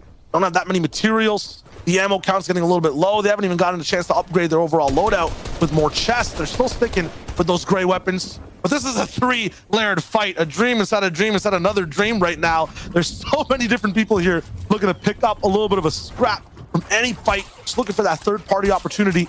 And because of that, we're in a big old traffic jam right next to the bridge. And with Red Rush, I expect a little more, right? He's an FNCS champion here in Europe. He's been around for as long as I can remember, all the way back to World Cup times. I expect them to be able to be decisive and make these decisions quickly. And right now, I'm not seeing that. I'm not seeing the quick plays from him. I want to see that going forward. They've got 3 more games, including this one, to turn it around. I want to see what we're seeing from Mini from him, because they have that caliber. They've proven it. You don't win an FNCS by not doing that. So excited to see what they can do. We see Blackie in the feed picking up elimination, but moving over, Flick, Pablo, Swag, looking to make their rotation. In front of them is Huddy, Mini, and Rax. They've got to be careful, because as we've seen, Huddy, Mini, and Rax can just steamroll teams. You make one little mistake and they will definitely capitalize. But the good thing about Flick, Pablo, and Swag right now is that they're really looking for positions where they don't have to really fight as many people. They're looking maybe for that 4th, 5th zone to start getting active, start really going all in on a few trios. We'll let them pass by for now.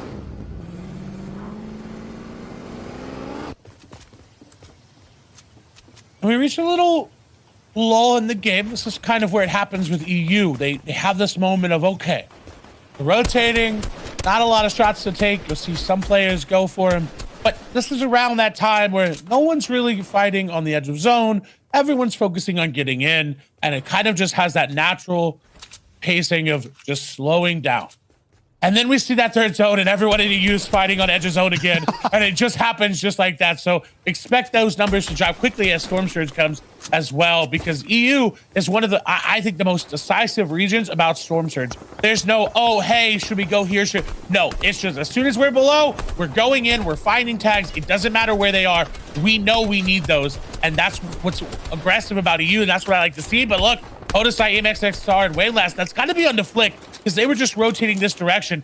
Gonna be able to blow that vehicle up, get some good tags, and oh, wow, look at that angle.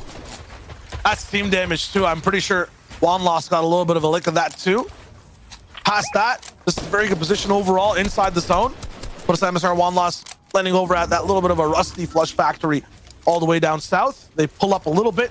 We'll have a chance to engage in a little bit of conversation with the burst AR and just the normal one as well, shooting at a few teams left and right, and they can hold people eventually who come through from the south. Well, and look, they're above Storm Surge, but they know they're not above enough, and they were disengaging. Podesai was completely leaving this fight, but realized, hey, we need more damage. No, we're gonna go, and now they're gonna knock Swag.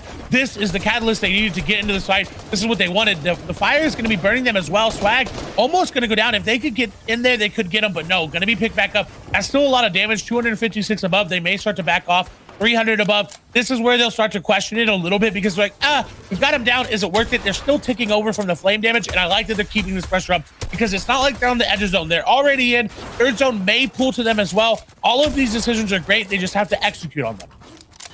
Hard mats come in though, so that execution, the barrier here, will be very hard to break. They have a few mats here and there that they can control and edit. This one though is going to be backed by like 3 more boxes. Now all 3 players from both teams on the same wall. A few shots traded. Juan Lost loses his shield. They're gonna escape no man's land, the middle box inside this war-torn land. Meanwhile, though, we were so focused on this fight, tunnel vision, that actually I wasn't even looking at the mini-map. Every team is kind of waltzed into the forest. I'm not sure if it's a little bit of a Red Riding Hood easy way for them to roll in, if they've been chased by a big bad wolf here and there. On their way in, Irazumi's shield looks fine. It's mostly just long-distance tags. I think this is the only close range fight we're seeing so far on the map, and I don't think it's going to stop anytime soon. Weeping Wood zones are always very interesting for that. Everyone likes to space themselves out. No one really likes to get box to box because there's always that potential of those fireflies. And there's also a lot of gas cans here. And taking a look at the map, we see, of course, EU, one storm fight there. Everyone kind of on that eastmost side of the zone. And ooh, that's going to make things even more interesting, Shio, for a couple reasons. One, no one's going to be like, there's going to be so many more people outside of zone than in, but that old Guardian Tower is inside the zone. It's a natural high ground that you can control and you don't have to worry about wasting your mats. So that's really good for a team like Aqua if they can get there and secure it, because that's a big win condition.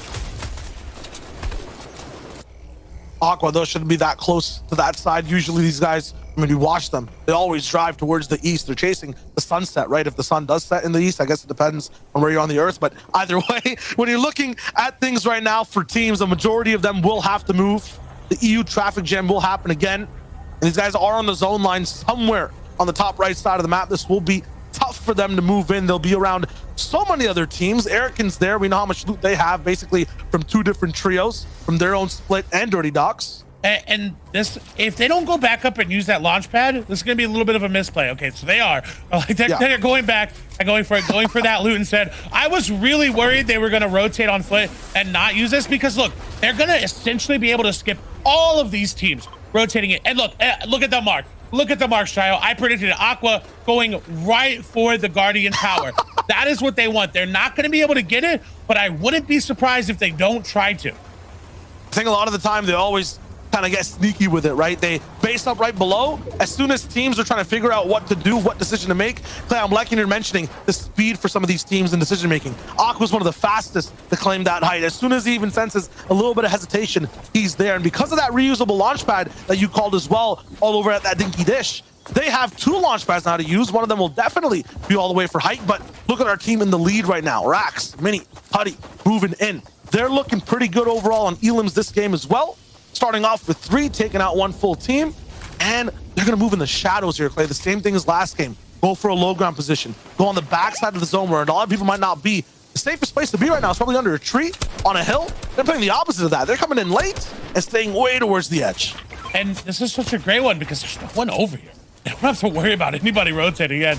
And this is great to see because Mini had the most elims out of anybody in game number 1. And so I'm excited to see if they can do it again. But I want to point out, 2nd, 3rd, 5th are gone from this game. They are eliminated. So 1st, 4th are the only ones there that are going to be looking to get those points. And again, it's top 4 for qualifying. And so 2 out of the top 4 going down opens up a lot for the top 10 because people like Advise. We've got Shadow down there. We've got Robin. We've got the Loot Boy team. We've got so many people. Ardor. We've got Aqua, CR, and Forshoki. If they can just have a great game, naturally they will push themselves up towards the top of the leaderboard. And for Aqua, that's great. For the Loot Boy trio, that's great. Look who's got high ground. They're currently in 7th place. And with only 3 teams up ahead of them, this is looking even better. Definitely can just grab as much as they want. The big thing too, for a lot of these top 5 teams that have been taken out, was very early in the game. They didn't even get that free placement, the handouts, right? If there was a government of Fortnite that was giving out, they don't get it. And Mitro, alive too, so close to the zone, they're looking for big shots as well. But look at the zone in of itself. It's such a unfortunate zone for everybody that is east of it. It is going to be such a hard rotation for anybody that stuck around Weeping. Yeah, and the big thing too, some of these guys already used their pads to get into the circle, might have to burn another, right? This is Weeping Woods, rivers in the way, trees that haven't been burned down yet. I mean, we'll take you to math class for a second. When things go to Weeping Woods and happen, you kind of have to divide things in half. Let's do some fractions real quick. You'll have low ground blocked off by the leaves and branches above you. The teams fighting on height get to do that for free, no interruption. Sometimes you can't even launch pad to catch up to them. It's so hard. So it's going to be tough. Teams will have to all in and not have resources for these moving zones. Like that, Mitro, while they're looking for these tags, they're going aggressive for them. They're not stopping because, yes, they know, hey, everyone's going to be rotating in. And in all honesty, I really want the zone to pull even more west because I want to see how these players react, how they're challenged here as we see the Loot Boy team fighting off against Zendaya. We saw Zendaya with a dominating performance last week in the qualifiers, not able to make it through. Karma, Aware, unfortunately going to fall. I mean, Zendaya, the only one, yes, now will fall as well. But that means with the zone pulling away, this high ground here may not get that next zone, may not get that half in, half out. But again, they didn't invest that much. It's a natural high ground. They don't have to worry. And you talk about trees being burned down, Shio. It seems like that was the case this time. Everyone realized, oh, you know what? No. We don't want to let high ground fight for free. We don't want to let them to have that. They took them out.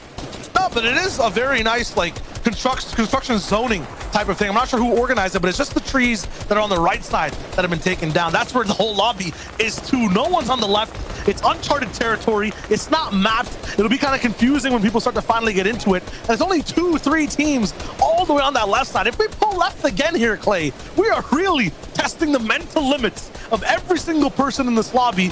We're gonna have to deal with moving in this zone and this entire surge threshold as well. There's 59 players alive. That has to go down to 50. Oh, Luka's not gonna survive. Chips this down. Superkey also being taken out. And we go straight towards the top left. That's where there's so much foliage. Only 2 teams can control that. Even our game winners aren't there. They had a free rotate, but they might be able to move soon. They do. They have a great rotate. Just look, if they go around the outside edge of the zone, there's going to be no one there to contest them. But there's no trees. There's no cover. Maybe just a few builds. It's completely open land. But that elimination that they got just gave them enough materials to max out on almost everything there. You see racks, everything but wood going to be maxed out. And so they need to move now. I think if they move now, they should be good. Air can go down to Mongo. Great to see Mongo popping off. Vino as well. Doing great. They've got those eliminations off of spawn. They're prepping for the launch pad. And I like this. Easy launch pad early. They can just take it and go. Every single team flies to the skies are the first one, and they're not going to get interrupted whatsoever. The teams were not even ready for that big of a speed of a launch, but look at it. No feet are on the ground. Everyone's flying in the air. Tomzy, the last high ground team, were the last one to leave. They're looking for it again. Might be a chance for Aqua to take it, but it looks like he's fighting an entire squad. Still 18 different teams alive looking for space in this so small zone. Mongo will land with Joe and Vino. He'll get close and comfortable with another team. His floors are also getting a little bit rattled, but he's got the protection right there with cones. They'll make sure they shield up all those bigs, probably being consumed around the entire map. But damage, Clay, damage still the name of the game. We just got a little bit of a teaser there. 97 above for Mongrel. That'll be a problem in these moving zones. People getting harpooned left and right. Was that an AI still alive at the bottom? Yes. Yeah. Not sure who that is, but they'll cause some damage to those bills. It's Link, Fury, and Siberia who have height all the way up top. Moving over though, the Loot Boy team is struggling. They don't have a lot to work with. Look at the inventory. Not a lot of AR here on bag. Not a lot of mats as well. They've got 1 mini shield. Zone pulls opposite direction as well. We've got to hope they still have a launch pad in reserve, because if not, it's going to be even worse for them. But look who has the high ground, and look who's going to pull that zone. It's going to be Fury, Siberia, Jake, and Link. Look who's going to get pulled as well. The entire server. We're going through a low ground that's elevating slowly and slowly, a very long treadmill at an incline. And at the same time, we have some natural protrusions of the big crash site that are in the way. If you're low right here, you're doing an absolute calculus on trying to survive. You cannot just go straight forward inside this zone. You really have to get your tarps at maximum efficiency. And if you try to go for height, we've got 3 different points of power that Fury, Siberia, and Link are using to make sure your launch pads don't fly for free.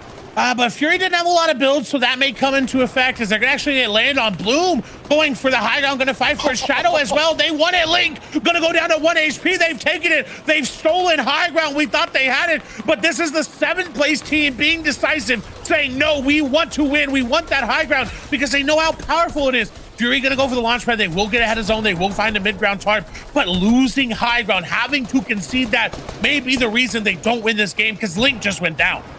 Many teams left behind in the dust as well. It's all going to be all the way at the front of the tarp to the low ground. Aqua's going to be the one still going through. Shadow actually ends up going down to Joe all the way up top. Has Mongrel come to play? Aqua's also looking up there, and he landed a little bit of damage. He's going to go for it. Here we go, a 3-way fight for height, and he's still trying to go on the defensive side. No, offensive builds. There's still a world above him, and I think they have it. Fast Roki's up there. Aqua, CRR, finally done it. They have height in the 7th zone, and they're looking to claim the game. We talk about decisive decision-making there. That was it. That's what we wanted to see. Aqua said, wait a minute, there's a falter in high ground. I sense a disturbance, and so he went for it, and it pulls back over.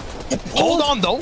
Wait a minute. Something ain't right. There's so many different places inside this amalgamation of builds. 2 different high grounds, it looks like. Mongrel's controlling the one in the middle. Down low, Nexus. There's so much action above him that they're kind of rolling in for free. There's barely any team up here in this jungle. So many different builds, rivers, trees. They can't find a single soul to damage. One inside this box, but he goes down to Surge. Unfortunate. Clutch splashes to keep the shields alive, but now they're really under pressure. Destin taking out Irazumi inside the feed. Right now, though, on the backside of zone is going to be trouble. 28 below. 5 people need to go down. There's nothing these guys can really do. They're subjugated to lightning that they can't even deal with whatsoever. There's not a single person on low. Clay, where is everyone? They're trying to pop minis, but they're all up above. They all elevated, like you talked about. Archer going to go down. They're all going to start falling. Fistful, the only one left. Look who's got the high ground still. It's going to be Aqua CR for Shoki. Mitro still alive here as well. Mongo on the backside of zone is unfortunately going to fall there. Now only Advise left up here for this trail, trying to make something happen, trying to find any sort of room, but they're only going to find damage onto themselves. They have a brief moment of respite. The med kit won't be popped. 1 build remaining. They have to go down, and unfortunately they fall. It's going to be Fury doing it with Link there. Can they find anything? But high ground looks so great, and still no one really on low ground. Not at all, but the focus is on height. Look at the pressure. 1 cone, 3 AR bullets just spamming down right now, and Jimky's trio cannot move forward. This is the pressure, the reality that Aqua subjugates to you. You cannot move anywhere. You cannot have a game plan. You can't think. But right now it's time to move. It's time to act, because there's another team going for height. They keep it. They have a quick upgrade all the way a few layers, and there's no chance that any team can touch them now. And many they're still here. They're going down, but they're still getting points. And if Aqua and them are win this, everybody above them except for 8th and 1st are still in this game. So this would be such a big jump up the leaderboard. They're trying to find anything there. Mitro still somehow up in this in-game, getting eliminations. This is great to see. 6 here from them. Huddy now just going to go down. 1st place is out. 8th place going to be Robin, Axe, and their teammate. If they're able to find any sort of loot, any sort of mobility here, they can keep going, any sort of room. But Mitro gonna be taking down everybody on the low ground. This is great to see. Will this be the chance that Mitro wanted? But for Shoki, all of a sudden gonna go down. Red Rush, I talked about his quality. I talked about the caliber of player he is. Finally showing up, but it's a 3v1. Mitro, Milan, and company should not lose this. They have the HP. This will be their 9th elimination and a victory royale. All they got to do is grab 1 more. This player coming down, they get it. Mitro will win a game and pick up so many eliminations along the way. Breaking a dry spell for maybe what even seems over a year. Mitro, Milan, Aryan Lee roll in, getting a victory royale inside a qualifier format where it matters the most. And that game, Clay, might have been the longest game of Fortnite I've ever watched. I understand they're all the same time limit, but that one felt like it really stretched the whole way through. It did. And I want to point out, Mitro coming into that game, 0 points, 32nd place. They pick up a 9 elimination victory royale with the top 10 essentially being down to 2 teams. They're gonna be close to that top of the leaderboard. Listen, I looked forward in time to 14 million futures and saw 1 for Mitro quals in the top 4. Is this it? Are we living inside that reality? Maybe. Only Zeke, Levin, and Reese have the answer to that question. I know you got your hosting duties and whatnot, Zeke, but I don't know how this has happened. So for the people who maybe don't know what's going on, you know, as analysts and casters, we will talk about what we think can happen, right? We will talk about possibilities.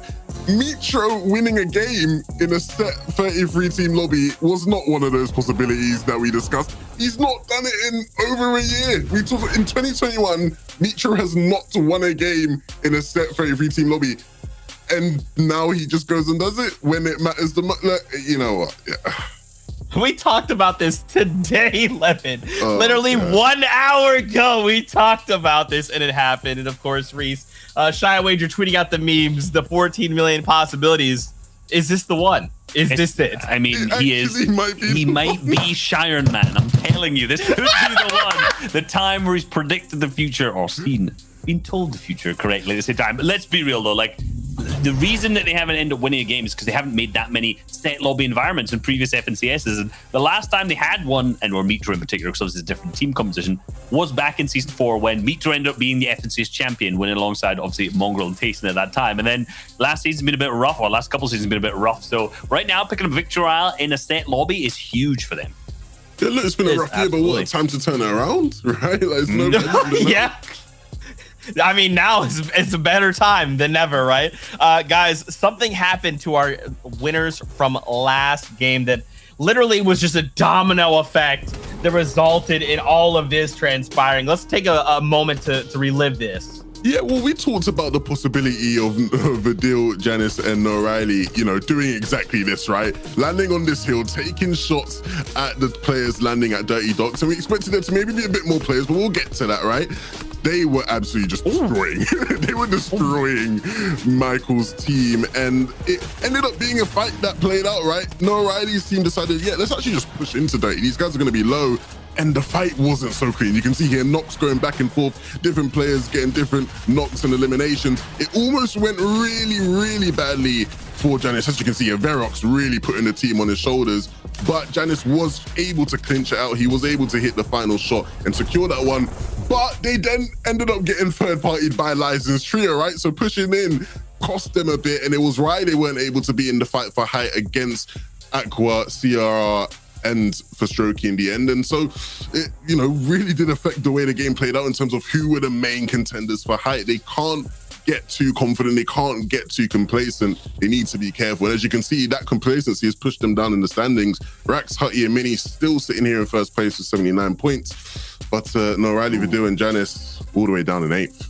I'm sure I'll be getting a stern DM from Rax, Hutty, or Mini saying like, look at us, we're about to qual, let's go. Like, I'm sure it's going to happen through. I'm happy for them. That's so good after them actually performing really, really well the last 2 weeks as well. Red Rush, like you said, moved way up the leaderboards so far, but look at the close spread between 4th all the way down till 10th right now. If we move over to the next page, we'll see the teams who are definitely going to need to have a big comeback. Remember, that top 4 roughly was around 110 on some of the other regions. Not a good prediction. So some of the teams you're seeing here, 11th down till 20, are really going to need to pick up a victory royale and a big game.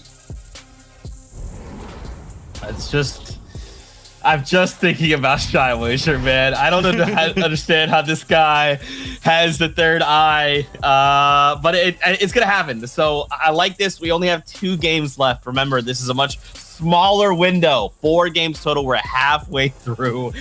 I feel like 3rd and 4th right now, they're still pretty open, right? They're sitting right around 55 points. Everyone's still close all the way down to 12th, which is at 40. And with 2 games left to go, this could really shape up to go any which way. The question becomes, what happens? Who falls these early games? Which micro interactions cause the rippling effects like we just saw happen in this last game? But for right now, the Battle Bus has let us know that it is game time. Showager Clay, let's continue to bring the hype here in the semifinals. When it comes to action and story in EU, everything is perfectly balanced, as it should be. And Clay now, 2 more games left. Even if you have a VR, it's not enough. You need 1 more big swing, because Rax is kind of taking up all the points in first place. They are, but we talk about action happening down on every other level. Look at how close it is at the bottom as well. At the bottom of the top 4 is so close to every single body. And I just want to say shout out to Red Rush, because I called them out. I said, I want to see the caliber player that they are. I want to see them perform, and they're performing. They're getting to the top of the leaderboard where they have been in the past, and I want to keep seeing them in the future. And sometimes that performance is interrupted right off the rip. Mongrel, fully contested. Swag rolling in with Rax, and this time they have a little bit of an enemy to fight. Looks like Flick is ready. They had a little bit of interruption inside the POI. This is going to be a rough one for a lot of teams. Usually you see game 3, game 4, that's where the differences happen. Over here though, in game 2, when there's only 4 games left, that's where things might switch up, and Mini is already down. At Caddy, it's all about the drop, all about the glide. Looks like he doesn't have the best wings available for this ride. Now Huddy and Rax will have the 2v3. There is no confirmation back and forth. There is no trade. This is a greedy negotiation going in the way of Flick so far. He's gonna try to wrap things up real quick, but Rax does have 1 knock to deal with. Huddy's down. Swag actually fully taken out here. He has to really play smart and clutch up this fight. He's seen, and this is trouble.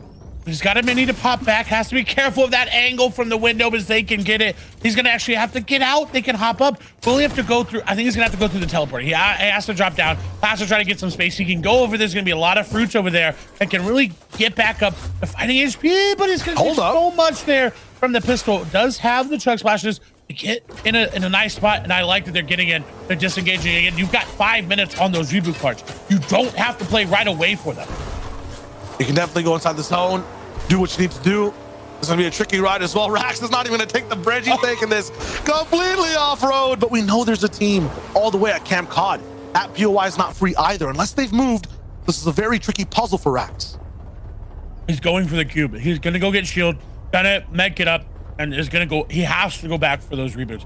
That's such a smart play. But you're right. Has to be careful because that team will come and that team will be very, very quick to capitalize on that. And look at Mongol, Joe, and Vino. They decide, you know what? Landing here contested. We didn't get those off-spawn eliminations. It's not worth it to keep fighting. And I like that they're launch padding away. They're actually launch padding onto a llama.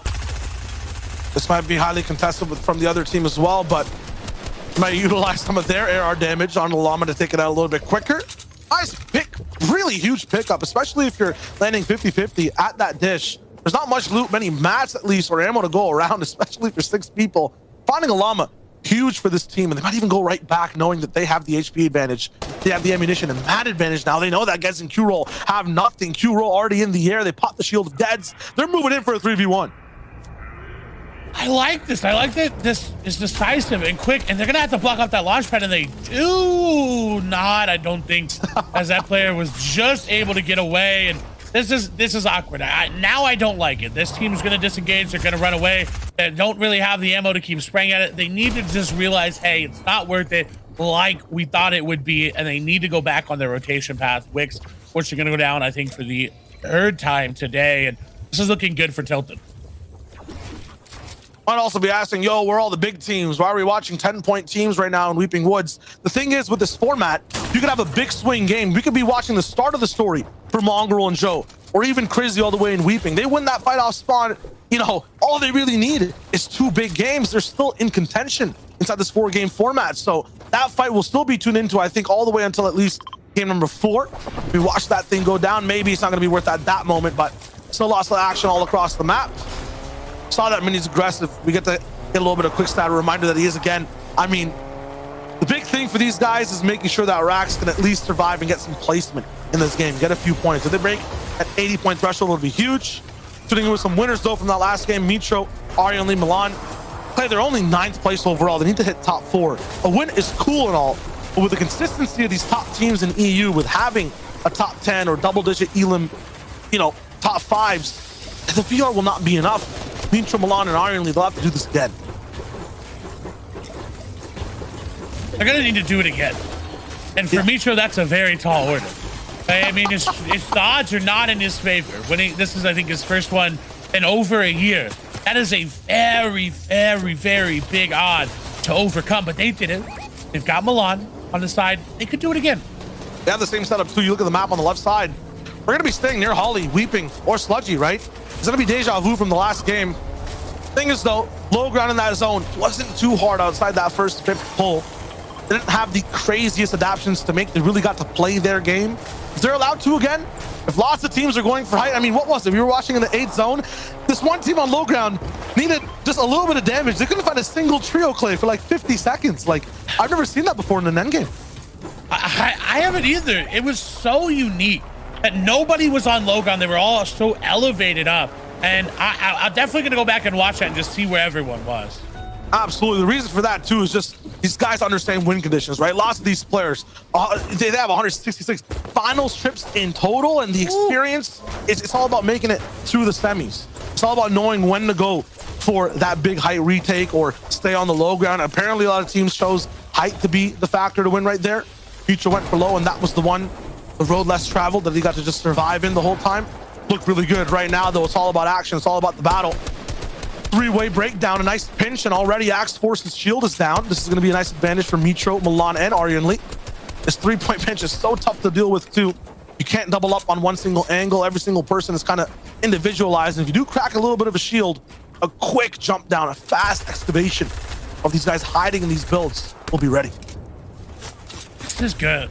I like this. I like this from Mitro. I like that Milan is there as well, because Mitro has always been that player that just needs that little bit of experience on their side, that little bit of, hey, let's do this. Because Mitro's decisive. Mitro can make the calls, but Milan has a different aspect to those calls to be made, and I like that pairing, and I like what we just saw. Unfortunately, the team's going to disengage, so they can't really go too aggressive onto them and get those eliminations like they wanted. But now moving over to, I believe this is outside here of Sludgy at High Chris and company. Yeah, down here at Hydro 16. Podesai gonna lose EMXXR. Wayne still involved in that fight, and it looks like it's going to be Podesai just completely disengaging, because I don't think Wayne is going to be able to get out. You look at those arrows converging on him, and this is one of those things where I think they made the call, hey, go for the reboot and get out. Just leave me. I'll try to distract for as long as I can. I think one of the things I'm noticing over here at the south side, so many teams are getting hard stuck between Sludgy and moving over to Weeping. It's really weird. Usually this is kind of the more peaceful side of things. They have like one fight on Logjam and everyone kind of just rotates away, but Misty, Sludgy, these guys are putting everything on the field, leaving nothing behind in these fights. And as per usual, Aqua, CRR, Fast Roki get the most plentiful of, I guess, positioning on the map. Natural high ground all the way over near Boney, right next to their POI. And because the zone is pulling towards the west, because it's coming to them, have easy pickings and shots on any teams moving in from the north, east, and south of the map. And, okay, so I'm setting it up. Zone's gonna sit there, right around here. You're gonna get that natural high ground. And if they're able to hold it the entire time just from here, there's no way they don't. There's no way they don't. Right? I mean, a first zone VR? That's crazy. Hey, a first zone VR? Wait, no. It's more than likely not gonna pull here. But this is great for them. I like that they're already looking for these tags on this area. Because you're right, everyone's rotating in towards it because they know the power of the rotation here, and it's just so great. But moving over, this is our second place team here, Robin. They've got to be worried. They've got to have a little bit of pressure on them, especially because they know, hey, there's only 2 more games left. We don't have that big of a lead over third place, and we need to make sure we keep playing consistent. They got to keep playing their game. And look, okay, Zone didn't center up on them. Listen, I was being optimistic. It's going to keep pulling south. But this is even more awkward of a zone than the last zone we saw. It's going to be more towards the water. I think the good thing, though, for Robot, Oxforce, and Fnayan is when they move early. So a lot of the speed they're rolling in with, they're on foot. They're matching the movement of vehicles that are entering the zone. Just saw one of them rolling in. I think that was Verox's team. But at the same time, over here towards the south, they might have the zone. This just kind of incentivizes people to keep rolling in with the fights. Staying hard stuck, and they actually don't have safety so far. They're close to where the zone is. Landing lots of damage. MXR is really diving in there with this AR, using it like a spoon, a hot one, rolling right through some butter, and he's gonna pick up a bunch of stuff at the same time, get slapped back. Podesai's there to protect while he medkits. Meanwhile, lots of teams are understanding this fight is going down. They're moving past it, and they will be waiting for the winners so they can get their own damage at the end of the day. MXR, though, breaks down, and now this is where the fight might just end. And I like that EMXXR is not treating that reboot as something to just shy away from. They're still going back into this fight. They are going to lose. Podesai, though, have to be careful, though. Wayne trying to get in, trying to be aggressive. They are going to get, I believe, 1 knock there. No, they're going to be able to get out. This enemy team, okay, no, High Chris will go down. The elimination's not going to come through. The edit's on their favor, and they're going to body block each other there. And Wayne now going to go in. He does. He gets the elimination onto Vortex there. What a decisive move to get into the box and get EMXXR back up. And now they're going to be able to go for the reboot yet again. Podesai will be back in the game. And that's a little different, right? We talk about them playing consistent. We talk about them playing for end game, yet early to mid game, they're being aggressive. It's all about switching up the tide, switching up the pace, because, you know, in the first 2 games, passive stuff doesn't work. Start to get aggressive, start to bully the teams next to you. I think they were watching right before in that last game. High Chris was kind of stuck in the zone again. They're always fighting a team. They chose to bring the fight to them. High Chris, a very aggressive team. I think defense is sometimes a little bit of their weak points, especially earlier on. So they abused that. Very nice. And you're talking about the reboot. It's going to be right there. You might also be thinking, what about the mats? What about the shields, the ammo? You saw how much loot was laid down there in that fight. There was no chance for anyone to really heal back up. And the fight was pretty contained. It's only about 4 or 5 layers high, so Hardmaster still be there. The wood should be 2. Launch pads in tow. One Loss obviously didn't grab as much. He's splitting it with his team. But with his taxi, with the movement and the shields, these guys should be up and ready to go play out the end game. This is a perfect scenario for a reboot. The only thing that could have been a little bit better is if the zone wasn't moving right away. But moving over, we've got the Loot Boy trio versus Janice Medeo and Noah Riley. We know how powerful this fight will be as that shotgun shot going to come through. Bagfi is going to take a lot of damage. They're below Surge, so no matter what, Shio, they have to take this fight.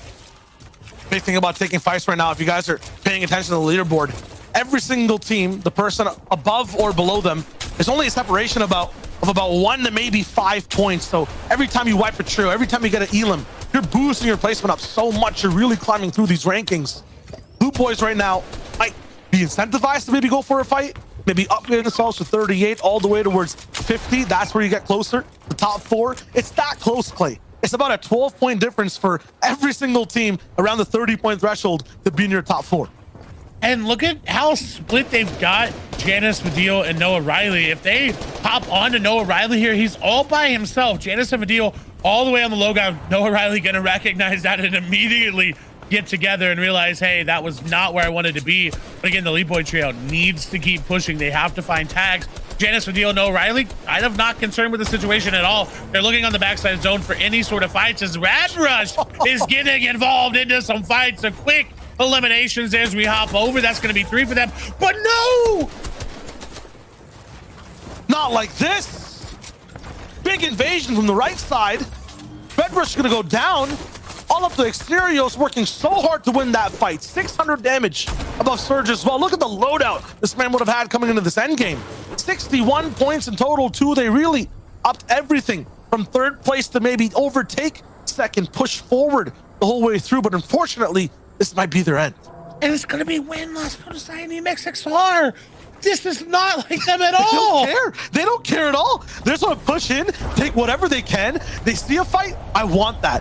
See someone flying, I beam that. See some loot on the ground, that's mine. I'm not sure who took over the mines or is, getting this new attitude adjustment for this passive team, but they're really turning on the gas and kind of taking over so many teams from the south side. They won it, they got it. Essentially 27th place coming into this game. I think that may be the motivation for them. They know we've got 2 more games left. Our playbook has got to go out the window. We've got to turn something around. Now look at Exterios though. Had a chance to play for a little bit of placement. We saw it with Snazy in Qual 2. We saw it with so many people. I think like Nate as well. As a solo, when you have everything set up for you, when you have all the mats, and you're moving into around 4th zone, 3rd zone, things look good. You can still maybe clutch up 5 to 8 points, sometimes 20. But for him now, his car's gone. Let's find himself at the edge of the circle, but it's the wrong side. So many people are going to be basing up here. Yes, maybe you can take a few launch pads, recycle him around him, but this is going to be tough. He's all alone. And somehow Rax is still alive in Caddy corner. Am I watching Rax or am I watching Cray right now inside this game? Are we going to see some crazy reboot strategies?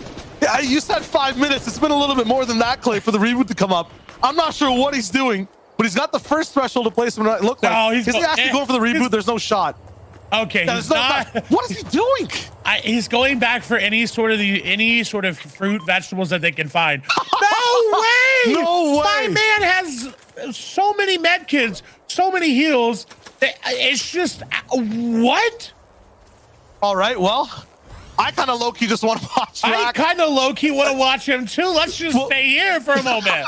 Let's just pause. We'll go in with the teams and see what they're up to, right? But every now and then, every 20 seconds, come back to Rax and see what he's doing. This should be fine. This zone for the next 15 seconds, in terms of how he's using all these heals, it should be easy for him to bandage up, medic it up. He's got that campfire. I'm curious to see what happens when that campfire has like 10 seconds left. How he heals past that, right? What is it? 22 teams alive right now. He needs to get to 17 to get the big threshold. And Storm Surge should be active pretty soon. It's all about living over. Does he have enough damage to outlast Surge too? I'm not sure. He had a lot of P90 beams, but Clay, you need like 300 to stay above. I don't know. This zone is ticking for so much.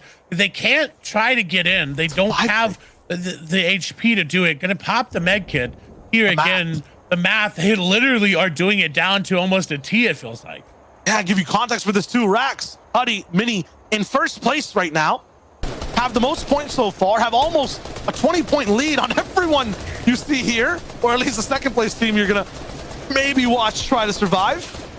Robon, Axe Force, and Fnayan, 73, so 11 points behind Rax, who's healing inside, going all in to maintain first place. I don't think he'll take the VR overall. There's no chance of that, but he's looking for around 3 or 5 more points of placements to come if some of these teams go down. It's just not enough people going down though. It's not, as much as I love it, there's no chance for him to get back into zone. There's no chance for him to get these points. He still has medkits to pop, about 6 of them so far. to maintain time. As soon as that zone locks in, though, we go straight to 10 tick. That'll be really tough to heal off with. I'll have the campfire and some wood to use. We'll watch every team fly, and as soon as the zone locks in, I want to go back to Rax, see exactly how he's dealing with this heal off. Meanwhile, though, let's see how a lot of these teams roll in. There's lots of ominous trios up top. You see Kiko's in the distance. Mitro also had a high ground base right there, so there is contention for lots of things to shift. Rax, though, still popping medkits. He's running out quickly, though. 621 damage below Surge. Still trying to hold on. Caddy, not one of the places that you can really do it from. He needs 4 more trios to go down and may be able to, and luckily for him, they do have that shield, so they will be able to heal it up there. But how many more vegetables do they have? Are there any more in that container there? Are they even able to go for it? They've got the chug splashes there, but in contrast, there's just not enough players going down for them to make this happen. And I think going for those extra little bit of fruits in there will buy them some time. But Shido, how much? We'll have to see so far. Zone's about to lock in 5 seconds. He's gonna activate the campfire a little bit beforehand. These combinations of the vegetables, the cabbages, and the campfire should allow him to pop a few bandages, keep his HP equal. But look who's waiting in the midst. Milan picking up an elimination. Arianly going down. Aqua, 61 points. He's looking to go through. Now the lightning will start to strike his shields as he goes and rolls in. Might be tough for him to survive. 20 teams. 3 need to go down so far. The zone pulls over to the top left. And he can't use the chug splashes. Oh, wait a minute. Okay, Surge is gonna go down. He's got the chug splashes. He needs 2 more trios to go down for this to have been worth it. Will he do it? I don't think it's gonna be there. I admire the play. I admire it there. But unfortunately, it looks like they're gonna go down. Look who's got the high ground, though. Wait a minute. Mongrel Joe and Vino making their way up. And look who they took it from. Milan, Mitro, and Arianly. They're gonna have Arianly and Mitro down. It'll be Milan as a solo, but he has zone and can really delay this for a long time. Unfortunately, though, getting hunted. And Rax was the 18th trio, Shio. No. He was so close to actually being able to do it there. And that's just heartbreaking. That's as heartbreaking as a tie, I feel like, when you're in first place. But you're right, Milan, a trio does have the loot, does have the loot on top of them as well, so they can really organize what they want. But Waylass, EMX, XR, and company all going to fall. All going to fall to the second place team as well. Mongrel picks up a few there too, so looks like it was a server focus. Nyan did get one of those picks. They were closer to 70, 80 points as well, so they might be able to take over. I think 86 points is what first is in right now. The second last game of the first day of semifinals. Mongrel, Joe, Vino on height. Aqua is alive though, so it should be fun to see who really has it at the end. They had a little bit of a say last game, but we'll see what happens once zone pulls. It goes back to everyone's old builds. This gets very interesting. While they've got the high ground, it's not definitive yet, and so I'm excited to see how they play this, because what should happen is they should hold this part of zone for a while, then launch pad from here to rebuild back up on high ground. But that leaves a lot of room for someone like Aqua to look up and try to take it. Big thing too, the difference in this game, when we were watching before, some of these top tier teams were down. Dennis was not playing in game 2. Verox didn't have the pass to be able to roll in and really do a lot of the damage that were taken out earlier in the game. This time the quality will be a lot higher in all these takes. The defense will be prime time for these low ground teams. And Milan still alone at 65. How far can he go before he's put at a stop? With 130 mats, he should be able to go a very long way away. It's going to take a minimal amount of damage. It seemed like they're trying to find that finish on the low ground. Does have a lot of room. Is going to go for the launch pad immediately. And look, again, high ground nowhere to be found. They're launch padding over to try to build up. This is where Aqua, if they were going to take it, would have to have gone. But no, not going to do so. It doesn't seem like it. Milan getting into zone. That's their focus. They want to make sure, in all honesty, looking for any elims there. Oh, what did I say? What did I say? The launch pad came through. It gave high ground up. Aqua said, oh, no one on high ground. Here I am, baby. This might be the week where things really work. The 4-game format, the pressure, Aqua unaffected, but these guys shadow flopping in the air. Vino, Mongrel, Joe, the hidden strat to beat height. They fall down silent and they go for the big attack. Did they get any eliminations? Yes, they splinter apart the entire trio. Talk about a thief in the night. These guys have taken over height. No chance for Aqua to stay alive in this game. He's down. It's only up to Forshoki. I'm not sure if CRR made it into zone either. What a great play. Oh my Mongrel God. in 19th place needed to do that. CRR down as well. So now it's only Forshoki. How big are his shoulders? How much can he carry? That would be what we have to answer. Vino now going to fall though as well. Swag going up for high ground. Flick and company going to take down Mongrel. Joe, the sole high ground remaining. He says, no, I will go down. I will take a moment. I have to operate like Milan, who, by the way, is still operating in this game. No cheese tactics left for Joe. Has to actually use his massive pumps and beams. There's nothing left for him. 51 points he's taken down. Janice O'Reilly and Vidil somehow take height. I was about to mention them. They were mid-ground waiting, looking for the right opportunity. Watch 7 different teams fight for the skies. They're the ones who control this zone though. They're gonna look for the big beams. It's a lot of damage away or a lot of distance away, so the damage won't be as high, but they'll close the gap, start to build down. Look at low ground though. Flick and Swag still as a duo advised. He's operating as that solo. The heal off. Milan is still alive inside top 8. 20 points by himself and going for the off heal. This man's insane. 5 eliminations as well. This is that one scenario, Shio. Milan is here. He is operating. He had the materials. Doesn't matter that he's getting boxed out of zone. Can just get back in. Full metal base up. Has the med kit. This is great. Fanayan and Robin going down up above. Advises as well. Milan looking so good on the low ground. He's got room to work with. Flick and Swagger basically blocking the high ground team from getting any eliminations. They're stealing everything and using their pressure. Janice is pissed because of that. He wants to drop down. He wants these elims. 5 right now, but they're gonna have so many more. Michael takes out Zendaya. They really have to gain control of this. Midground's too much. Swag picks out another. They're getting blocked out from the whole game. They are. They can't find anything. This is so great for Flick and Swag because, yes, they did lose high ground, but they're grabbing eliminations. Astro going to be feed as well. Kiko will go down. Milan still up, by the way. Still operating. Flick, another elimination. Swag now finally going to go down there to Noah Riley, but Swag, Flick's still there. Milan operating. No builds remaining. Will finally go down in top 4, but grabs so many points.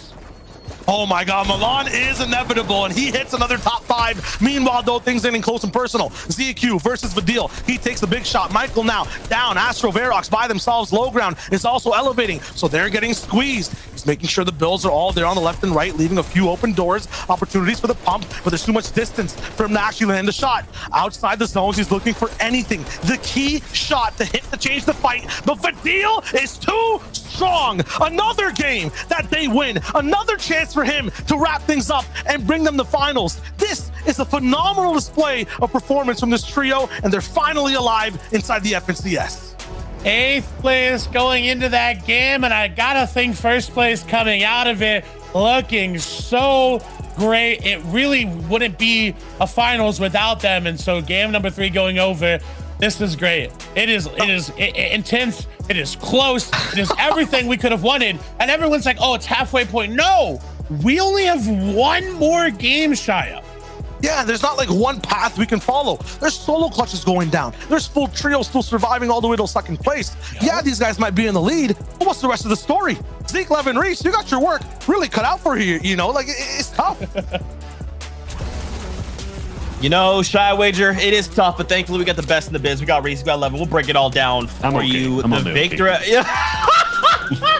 Okay. I'm par. I'm not par. I'm just par. Oh my gosh, Fortnite fan, this is what I have to deal with. Is these guys not? I have to lift them up. It's okay. Wow, another game, another victory royale, another one. It has happened, and this time, friends, with a lot more eliminations. And I like this specifically. Clay and Shy, we're kind of calling out like they need to do something. They can't just walk away with another 6 eliminations. The victory royale, if it goes that far, right? They had to attack the lobby. They had to get those eliminations because those points ultimately will make the difference if they place top 4 or not. Yeah, and ultimately the game played out how we probably expected it to. I think a lot of these games have, in the sense of, you know, the big story coming into today was the battle for High Aqua versus Noah Riley's team. That battle, and you know what? Whenever you have high battles that are set up like that, Reese, I know you will very much be aware of this. You always get a couple teams that try to throw themselves into the picture. Last game, it was Mongal's team, right? They're trying to be, no, you know what? We're the hype boys this game. You know, step aside, step aside. Let the big boys do it. And O'Reilly, they come out and they win the game. And look, you know, we talked about them having to do something. Yeah, this full game, you ain't got much time to do something. That was the penultimate game. You know, you got to put yourself in the best position to qualify. Yeah, absolutely. And it's like, you know, we have two main height teams, like you mentioned right now. We have Aqua's team, we have Janice's team going up as well. And when you start to add other teams to the mix, like you mentioned, it just throws off the dynamic a bit, right? One's already up there, like Aqua's team was. Like, you're going to make it a little bit more difficult for them. And that opportunity opens up for Janice's team, obviously, to pick up a victory royale. And absolutely, I'm guessing, also fly up the leaderboards because of it. Yeah, we'll take a look at the standings in a second. First, I want to touch on this whole Rack situation. We saw him in the storm. He did fall in 18th, which is not ideal, but still something. Here's why. Look, you see this? Mini City has the best drops for Catty. He bounces off the roof. He doesn't have the best drop for it at all by any, but he got out-dropped by Flick for that. He then goes down at that perspective. You can see just HP bars dropping down at this moment to left, right, and center. Rax does manage to get the finish, right? We saw this part on the broadcast. But this is how he dipped, right? Got into the trash. I'm not going to comment on that. I could make a good joke, but that's too easy. I'm not going to. Rax is my boy. I wouldn't go there at all. But we saw him dip out from here, right? At the same time. Now notice, you see where he ended up being. Look, he was in the catty corner at that moment. However, he was fishing on that far east side of the map, way deep into Storm. And look, the reason I want to point this out is obviously they were first coming into this, but this is so critical for them coming into this next game because look at the leaderboards. They are currently in 3rd place. This fight off spawn will determine if they qualify or not. If they lose this fight off spawn, they will not qualify. They literally have to have the best drop, or you just don't do you chance it? You know, we got to get into the psychology of a Fortnite player here, right? Do you even chance it? Because, you know, you look at the fine margins here at the top. If they go down off spawn, they will not qualify. Like, if you know, they can just basically say goodbye to that, right? So they really have to think carefully about this. I wouldn't want to be in their shoes right now, I'll tell you that much. But look at all these teams that have a chance. There's so many teams. Kiko, ZQ, Booback, they've snuck their way into the mix. They're going to have a massive game. Let's take a look at the next page, though, because, you know, who knows what we can, you know, we maybe Flick decides to drop a classic, you know, 50 bomb. We're not going to see 50 bomb, but, you know, you get the point, right? You know, we can see something absolutely mad happen here in this final game. And I hope we do because, you know, everybody wants to be playing in that final. Yeah, they do. Absolutely. And I actually want to give a shout out right now. No really has some of the best tweets out there in the game right now. He's just tweeted, "I'm getting out-fragged by Janice Z crying face." And I remember last season he had some fantastic mid-tournament tweets at the same time. He's just not happy about being out-fragged right now. You know what? It says more about Janice than it does about No Riley. No Riley is amazing. Janice. Well, he's responded always, and then in brackets, Tarper plus top fragger plus IGL. So, you know. Yeah, best player. Best player, Janice. Yeah. Best player. There you go. Guys, we're about to go into it. The last game here from the semifinals. Remember, top 4 will move through while everyone else will be pushed down tomorrow into semifinals day 2, which is reboot round style. So this is it. One final opportunity to make it into those top 4. Who's coming in? Time to find out. Shia Wager Clay, bring us home. It is all about the top 4, and it's a very close race. 10 teams battling right now, side by side, and any random one can even pick up for that top spot, Clay. Everything's going down for this final game of day 1.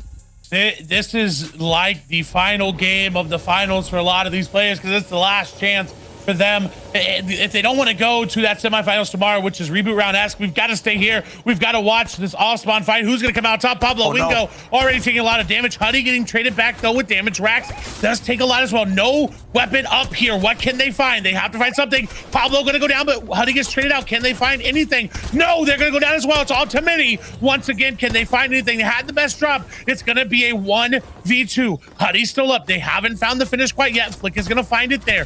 Can he find any sort of damage over to Flick? He does just have the burst. He needs to find a close range weapon. Is he going to hop onto Flick? He is. No, Flick's going to have a shotgun. You've got to disengage. You've got to get out. You've got to find something to put damage back because right now all you're doing is taking that damage. Going once again for that. No, he's going to go for the teleporter, taking too much damage. Has to get out. Has to keep the distance because he doesn't have close range. It's over. And what he doesn't have is a qualification spot finals. He is out. He is going to Heat 2 tomorrow. That is tough. 2 games where they're up in the lead. 88 points is where they stop, but there's way too many teams close by that will overtake that.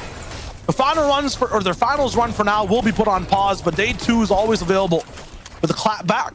All they have to do is just win 1 game out of 6 play. It's definitely possible. And we've seen them do. We know they can do it. It's definitely not over. And that's the great thing about semifinals is that, yes, if your run ends here, it is okay.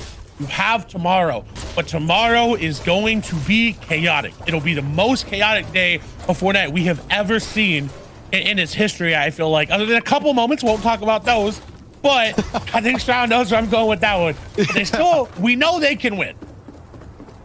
Definitely, Clan. We saw the way they were attacking zones, playing passive. This is Brax's team we're still talking about.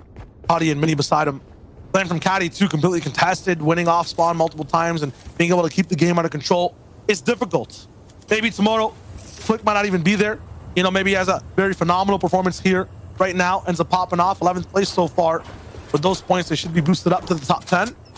That being said, though, look at the top 4. Alon Mitro, Aryan Lee, kind of just outside of it. 82 points right now in 5th place. They're right beside what looks to be Kiko, ZQ, Bubak.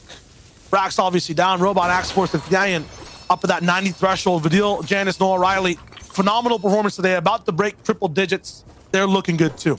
That's second place right there. Axe Force going down is in second place.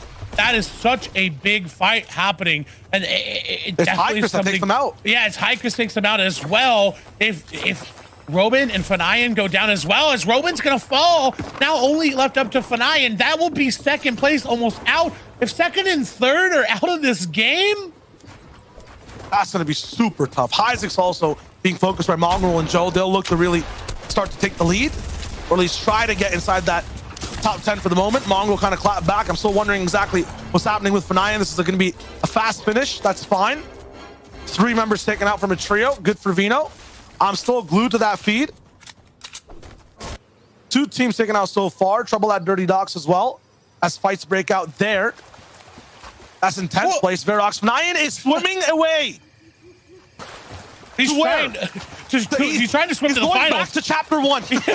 He's going back to chapter 1. He's trying to swim to the finals. He's trying to do all of the above because it's just unfortunate. Someone landed Rainbow Rentals. Right now, I would love to get a map shot. I want to see where everybody is around him because he's just got to sit here. He's got to wait and hope that that team doesn't even look this direction. Actually, just in high water, this is tough. Tread, my friend, tread. No boat available either. He has the pepper combination to get back to shore. Literally, a qualification spot is in the open ocean right now. One lost Podesai MXR. They really tried to grab the competition last game with their own hands, push every fight themselves. They're continuing that pattern. One player being fully eliminated, already going down. That's Ogurchik. Maestro also falling somewhere else in the feed. 41 points, Clay. We're gonna have to take out so many trios mid-game, or even end-game. The elims have to be high here in the double digits if they want to qualify. Hey, we're in 23rd place. That is a tall order. They know they have to go aggressive, and you're gonna see, I feel like this game is gonna be a lot more aggressive all around the board because there's so many players outside the top 10 that know if we just go aggressive, we get these high digit elim games, we could qualify. Moving over, you see Karma, Zendaya, and Aware, who 9th place have an opportunity. They can do it. We've got Robo Josh and Numb here as well, who are trying to do it as well. They are in 12th place, so just a little outside looking in. High Crest gonna go down now as well in the feed. Okay, that might be good for the side of Fnayan overall, because it was High Crest's team that took out his squad. Survival possibility. Look at this, the clash. Podesai Arizumi immediately going down. No shields on the side of One Loss. Wolfie pushed it in. He doesn't care. He's really going for this one. MXR going for a right-hand peek. He's only got one more to take, and it's such a good one. Wolfie clapped down, 122 damage with the charge. Perfect timing. The pressure there too. There is a revive traded over. Health advantage on the side of MXR and One Loss though. Podesai on a timer. We're gonna get him back up 3v2 now. This is great from the side of the old Stealthy Stronghold team. Right now on the south side, and lands they don't know much about. They have low ground control for the moment, but they will have to win this fight if they want to qualify for the finals. Both teams 23rd and 25th. coming into this game. This is a big fight no matter what, because again, it's so close. It's a 4-game series. It is not what we're used to. We do see Knight going down. That's really good on the side of Fenai, and Vortex will fall. We saw High Chris go down moments ago. So Fenai may be able to go for those reboot cards, and he is. He's getting a reboot. And Shio, we've talked about EU reboots. They tied last game for the most overall, and this is great. Is it going to be both? It is. He gets both back. Second place is alive and ready to fight. They have a whole POI to loot as well. I don't see many houses opened over here. I'm not sure what happened at Holly. There's a little bit of farming happening, but they can definitely get back in this game. It looks like they're interrupted on their old loot paths. They can even drive back with the chonker tires. That's exactly what they're going to try to do. This is huge. What a dip and swim from Fenai. I've never seen it work out this good before. No boats needed, just a few vegetables of the spicy variety. That's what I'm talking about when it's about survival and clutch. Hey, they learned something from NA West. They learned that rebooting is very viable. And quick stat for everybody, there have been 20 reboots through 3 games in EU record. And really, you needed it to happen this game for a lot of players. They're going back to their old loot, and they're full sending it here, it seems like, for all of this extra loot. They must have had something good here, or honestly, like you said, interrupted in their old loot pass, so not able to grab everything. I don't know if I like them necessarily going back into zone just for a couple chests, but they probably know something that we don't. There may have been some loot there that they wanted to get, as Wolfie now going to follow EMXXR. Wayne Last going to grab another one. That's great from them, but we move over. We've got Advise, 78 points. They're sitting in 6th place. They are on the outside looking in, Shio, but I don't know if they can clutch it up. I think one of the big things for this team so far has been clutching in general. Top 5, top 12 in the last game, 8th place off of Advise's solo performance, surviving till the top 10. Thing is though, when it's this close, it's not going to come down to one player. It's going to be team play. You want to make sure your whole team is living through. You have all 3 alive. You're making that top 4, and you have a lot of elims on your side as well. It's so close, Clay. To start this game, Vidal was at 96 points. Robon, the next team over, 91. That's a 5 difference. Then 86, 85, 82. These guys are packed like sardines in this leaderboard. They are, and 3rd place is gone. Remember, 3rd place is out. So now it opens up even more room, because that's a qualification spot out of the game. And for players like Aqua, CR, and for Strokey, who are in 7th place, it gets a little bit easier there. It just gets that much closer to becoming a reality. And this is one of the first times we've seen a team base up on the conversion. Base up here. Shia, which 5 former FNCS champions are competing in this heat today? Block was rolling in. Now it goes. We got Red Rush rolling in too. Looking real nice. Janice in the building. Some tripping. How much is that? 3? That's 3. Huh? Mongrel and Mitro. Mongrel's rolling in and Mitro's rolling in too. Okay. Hey, baby, we got it. We got it. Hey, we're in the business. And speaking of Red Rush, here he is. I want to see Red Rush in the finals. I want to see it because they have played really well, but they got to keep doing it. 8th place coming into this game. They've got to keep the aggression up. I think this will be the most aggressive game we've seen today. We're seeing it in the amount of players still up. 25 trios. Red Rush just got to be careful there. You can't really build there. It's an awkward area to really try to go for an engagement. But they're continuing the pressure. They're not being too aggressive. They're taking everything around, and they've got Mappy from the other angle to make sure this team just doesn't completely disengage. The issue will be he's solo. If they recognize that, they're going to go and eliminate him. Every elim will really matter when the leaderboard's this close as well. This is also such a tricky fight. One bad edit, you might fall down the whole way towards the bottom of this gorge. This is the 8th place POV. Haven't gotten a single point since the start of this game yet. No placement handed out so far, and the elims have been sparse for this team. What an edit down. That seemed too free, but now you got a war on 2 fronts, my friend Mappy. All good. Red Rush there to kind of relieve the pressure. They'll keep looking down to find out where this last little invasive member of the opposite trio went, but they're not going to find much. 313 damage above Surge might get them to back off a little bit, but they've done a lot of damage, and Maestro's low. They might just go to finish this fight fully. Bovi's watching though, and Maestro falls down. Is it into the water? Yes. It must have been. No, it wasn't. He got the knock. I was talking about it. One tricky edit. This might spell disaster for one of these teams. And this fight was free for a long time until that team up on the hill came through.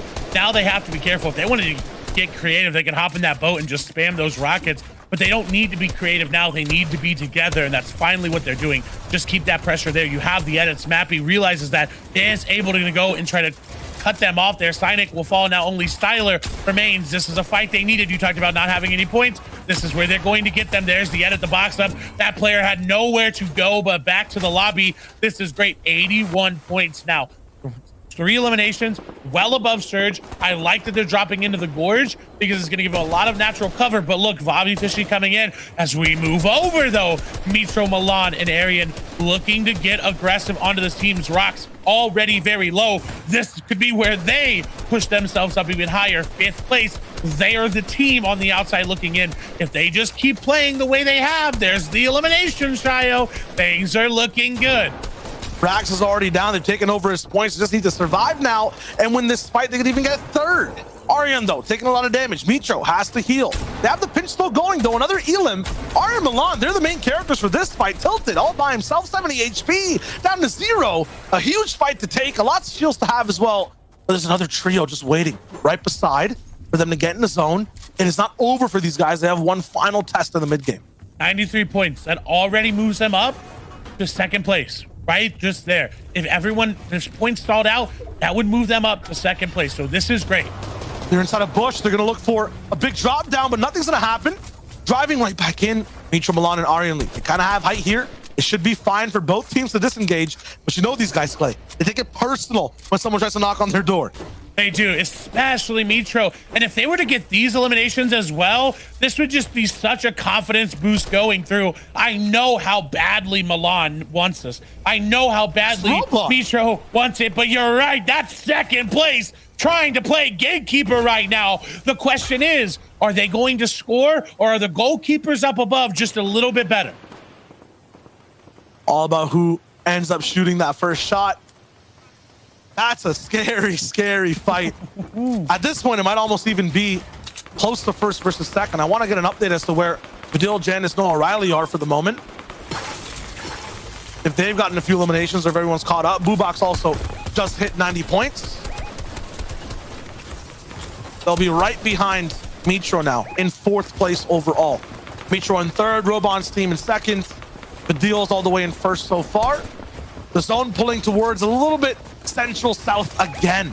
This time, though, a big river separating things. Hills on one side, bouncy cubes on the other. Boobox gonna move through.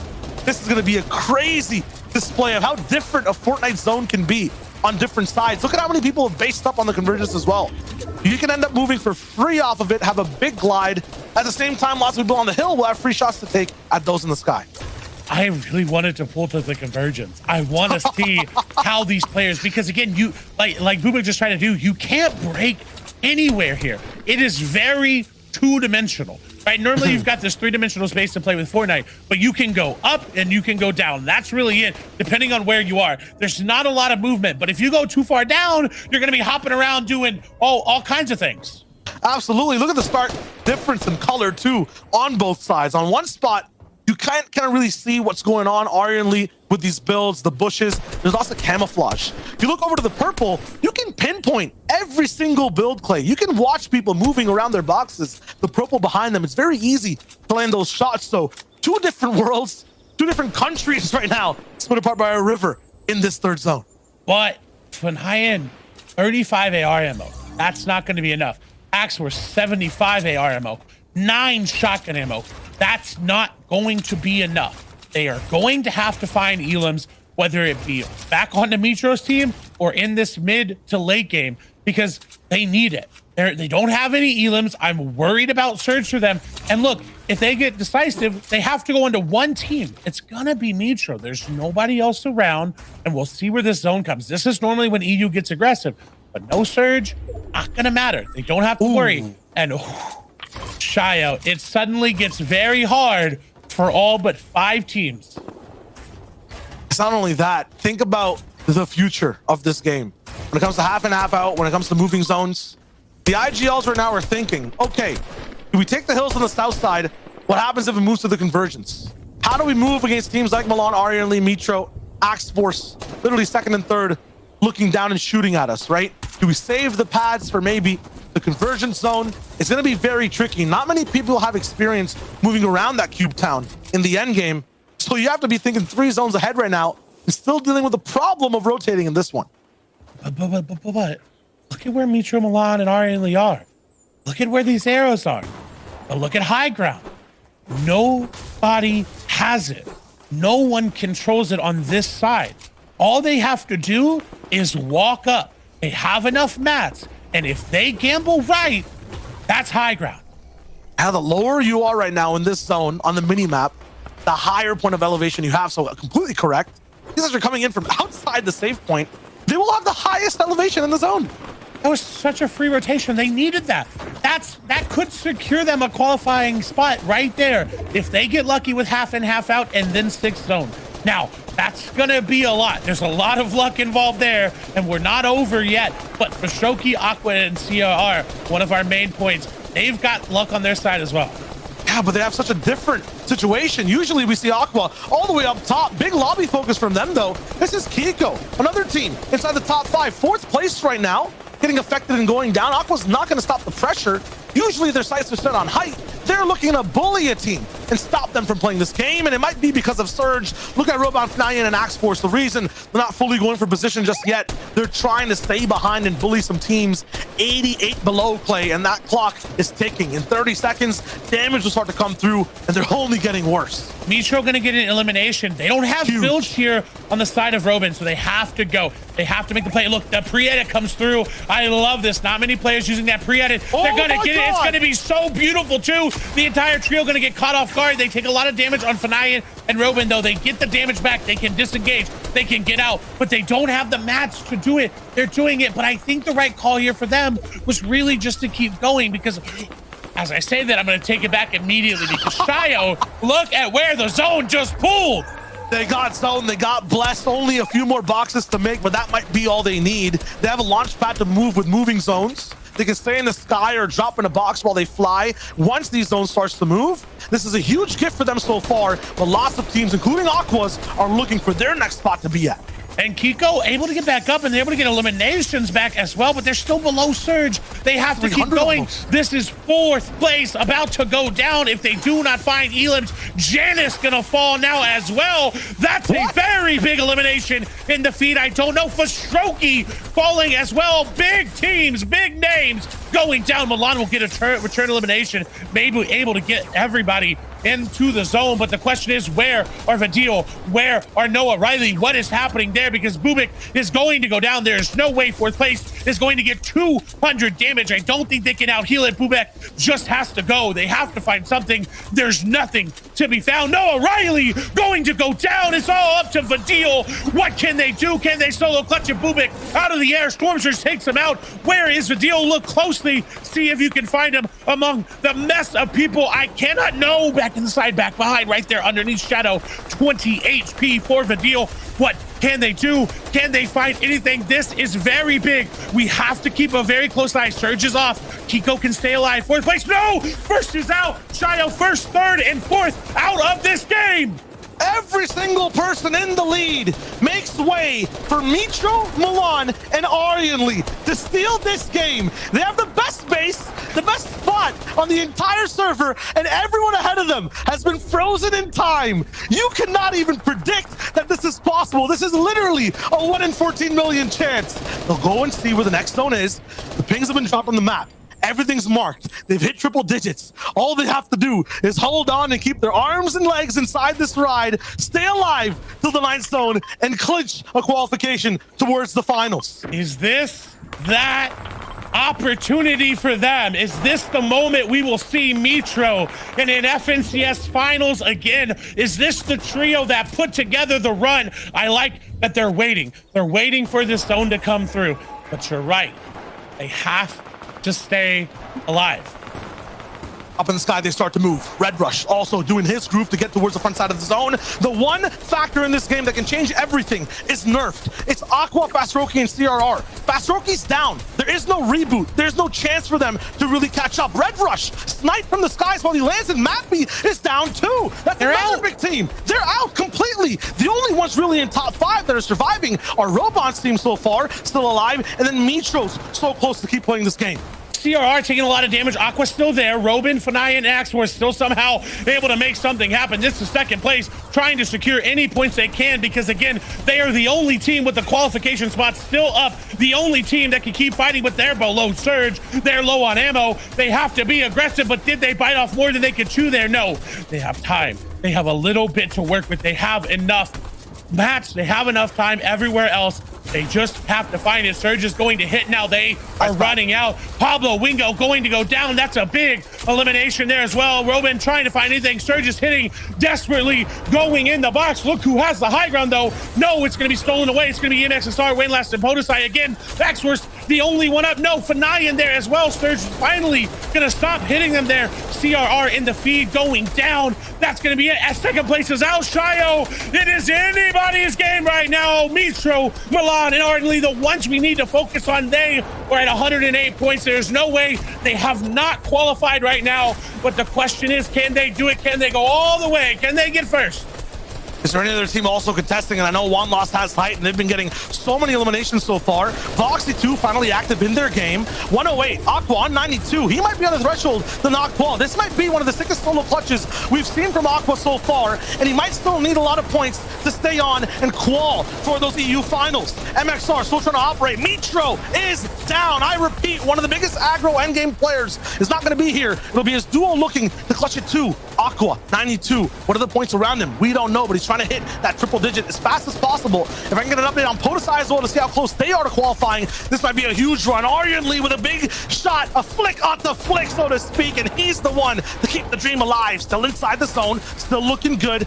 Big shot, though. This is going to be trouble. One man on his box. Doesn't even have time for the med kit. He has to go all in with a final shot. Where is Aqua? Are they operating still? Can they find anything there? I'm not sure. You're right. Look. No, Aqua just got 3 eliminations all by himself. You talk about clutch performances. That's what he needed. He just went down. Will it be enough? Will Aqua have put together the run? Haman as well, trying to do the same. Arian Lee as well. This is so close, going down 102. Remember that number. They've got time for the med kit here. No, they don't. 115. They've got to find something. It's almost all duos remaining at this point. Very little trios. One on low ground, though. Arian Lee is going to find a brief moment of pause, a brief moment of calm in this zone that is chaotic in the storm. Medkit trying to be popped. Will they get it off? No, it doesn't matter. They're going down. It's going to be Varux trying to make something happen. Podosai, EMXXR trying to make the miracle run. They started off well. 23rd place coming into this game. Do they have enough? Will Varux as well? 95 points. It could be anyone's game. He has to hit those triple digits too. Ooh. And he just fight a big shot up on a poly, but no, he goes down to 97. Could that be a threshold to qualify? How many points does Podosai have up top? Shadow Tomsy also alive on the bottom.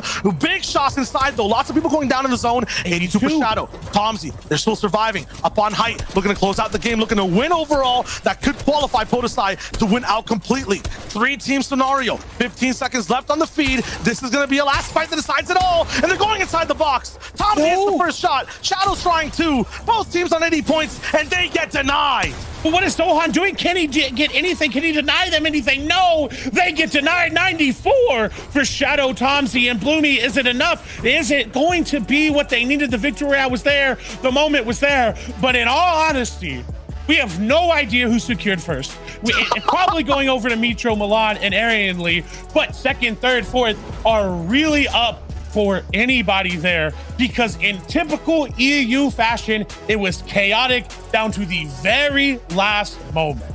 That's what happens when there's 4 games, questions, riddles, and chaos in that last one, Clay. We did our best to hold it down and see what was good, but that was a phenomenal 4 games from our side.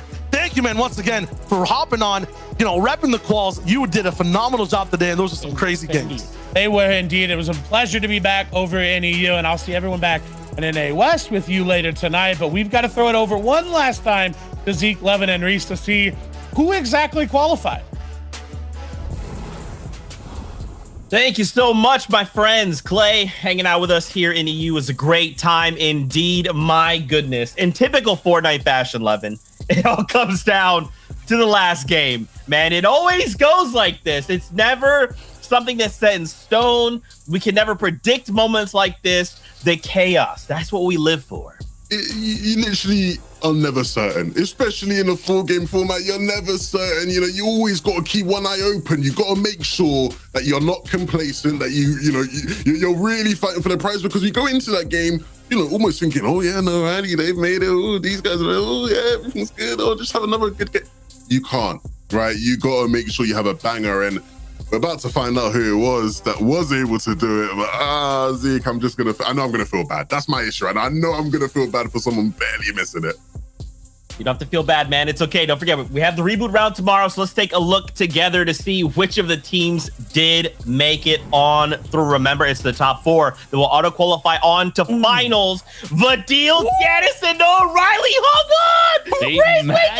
They managed, because when we were watching in the back there, we see Vadil, Janice, and Noah go down on that 1-1. Remember, they had 2 victory royales throughout the entire day, and then we saw Advisor Team and Voxy Team managed to overtake them in 102, so we knew that they'd gone down, but we just weren't entirely too sure how many more teams had gone up above them at that moment. But Vadil, Janice, and Noah have punched their ticket through the finals. Great play from them. But and we cannot talk about Ariane Lee, Milan, and Mitro coming through on 115. A victory round, which was a surprise to the majority of people, and just playing extremely well throughout the next 2 games after. A 4th and a 7th, and that last one with a bunch of elims. You know, the first game, you know, not so great, but we won't talk about that later. And look, here it is. I'm so happy for Mitro. Honestly, the journey that he's had this year, his career looked like it was falling off of a cliff, but he honestly has recovered it so well. And props to Milan and Ariane Lee, who have been by his side, and to see Mitro in the FNCS final again, that is very nostalgic, and it's great to see. I'm sure everybody will be so ecstatic for him. Wow, what a journey. What a journey. And you know what this means now? If you notice, 2 of the teams that qualified there, Noah's team alongside Mitro's team are both Believer Beach teams for the finals. So we saw them fighting against each other when it came to qualifier 1. We saw that it was a mess because everyone third-partied. We saw complaints from the players. People are rotating in third-party and all this kind of stuff. We saw it go relatively even when they weren't third-partied. It was a mess. So I want to know what the decisions the player make. We know, if you know anything about Mitro, he's not leaving a draw spot. So we know he's straight up. He's going Believers Beach in the finals. What is Jance's team going to end up doing now that they've qualified 2? Are they going to go to Cami split like they did here? Will Cami and Seti and Teak actually qualify through as well? So, it's good to see, right? And you know, the maddest thing is, Reese, right? Typically, right, we ask these kind of questions and then we go, oh, we'll find out in a couple of weeks. We find out in literally like days, like after tomorrow. We find this out like now. We're going to have to find out like as soon as possible. I can't wait, man. Absolutely insane, guys. The storylines continue, but we can't forget as well, reboot rounds happening tomorrow. Let's take a look at our results. All right, let's see how close this ended up, coming to 101. Aqua missed out by a single elimination. Just think about that for a moment. 2 single elimination. That would have been the tiebreaker. Actually, it would have been the tiebreaker to go there. So 2 eliminations with a difference. That would actually move them up into thirds. So that would have gone double. But what you've also got to remember is that they placed 9th in that qualifier 2 as well, and they were made it through into 16th in the previous ones. They've been on the so close, on the cusp of managing to qualify in the qualifiers and now in heats as well. So this could be a tragic story if they don't manage to win a game tomorrow. Let's be real, of all teams are going to win a game in a reboot round, CRR, Aqua for Strokey, I'm definitely putting up there as one of my top predictions. Yeah, I am as well, but nothing's guaranteed. We've just seen that today. Nothing is guaranteed. Look, a lot of impressive players, and it's one of these ones where, you know, you sort of think back to the way the day's gone, and it's been so short. It's, you know, sort of gone in the blink of the eye. But honestly, everything sort of played out how we expected it to for like the first 3 games in terms of, you know, the hype battles between O'Reilly and Aqua and, you know, other teams as well in terms of the Osborne stuff we expected to happen. But then you go into the last game where, because of the nature of the format, everything is so volatile and it's just madness and it just changes everything up. But I kind of liked it. Bro, I love it. I say that, but I kind of liked it, right? You know, it sort of had me on the edge of my seat, and, you know, it definitely didn't disappoint. Well, that's what I mean. Like the big names that I think a lot of us expected to qualify through, in particular, let's be real, Noah's team, we were like, you know, it would be a shock if they didn't qual. They ticked the box. They qualified through. For Aqua's team, they were super, super close. But for teams like obviously Metro, Milan, and Arenly, a lot of the players, some of the players would, but a lot of the people watching out the games potentially wouldn't have put them into a top 4 position, in particular coming first as well. So for them to be able to win a game, on top of that, win the entire heat is incredible. Honestly, bro, like I look at this now and I sort of go to myself, I'm more confident in these guys. I don't know, like I understand there was you know, a bit of complacency. I do feel like they felt they could just sort of walk through today, and then, you know, the fact that they've qualified maybe, you know, proves that they could. But, you know, they really impressed me in certain moments. Their ability just to relentlessly hold on to height even when there are top teams trying to get it was really impressive to me. Now, of course, a team who we actually do see on height, like their philosophy is based around height as well, Predator, Wellness, and Alexa. They finally did it in the last game. Wasn't able to get the victory out of it, but definitely one of the more exciting photo finishes we've had.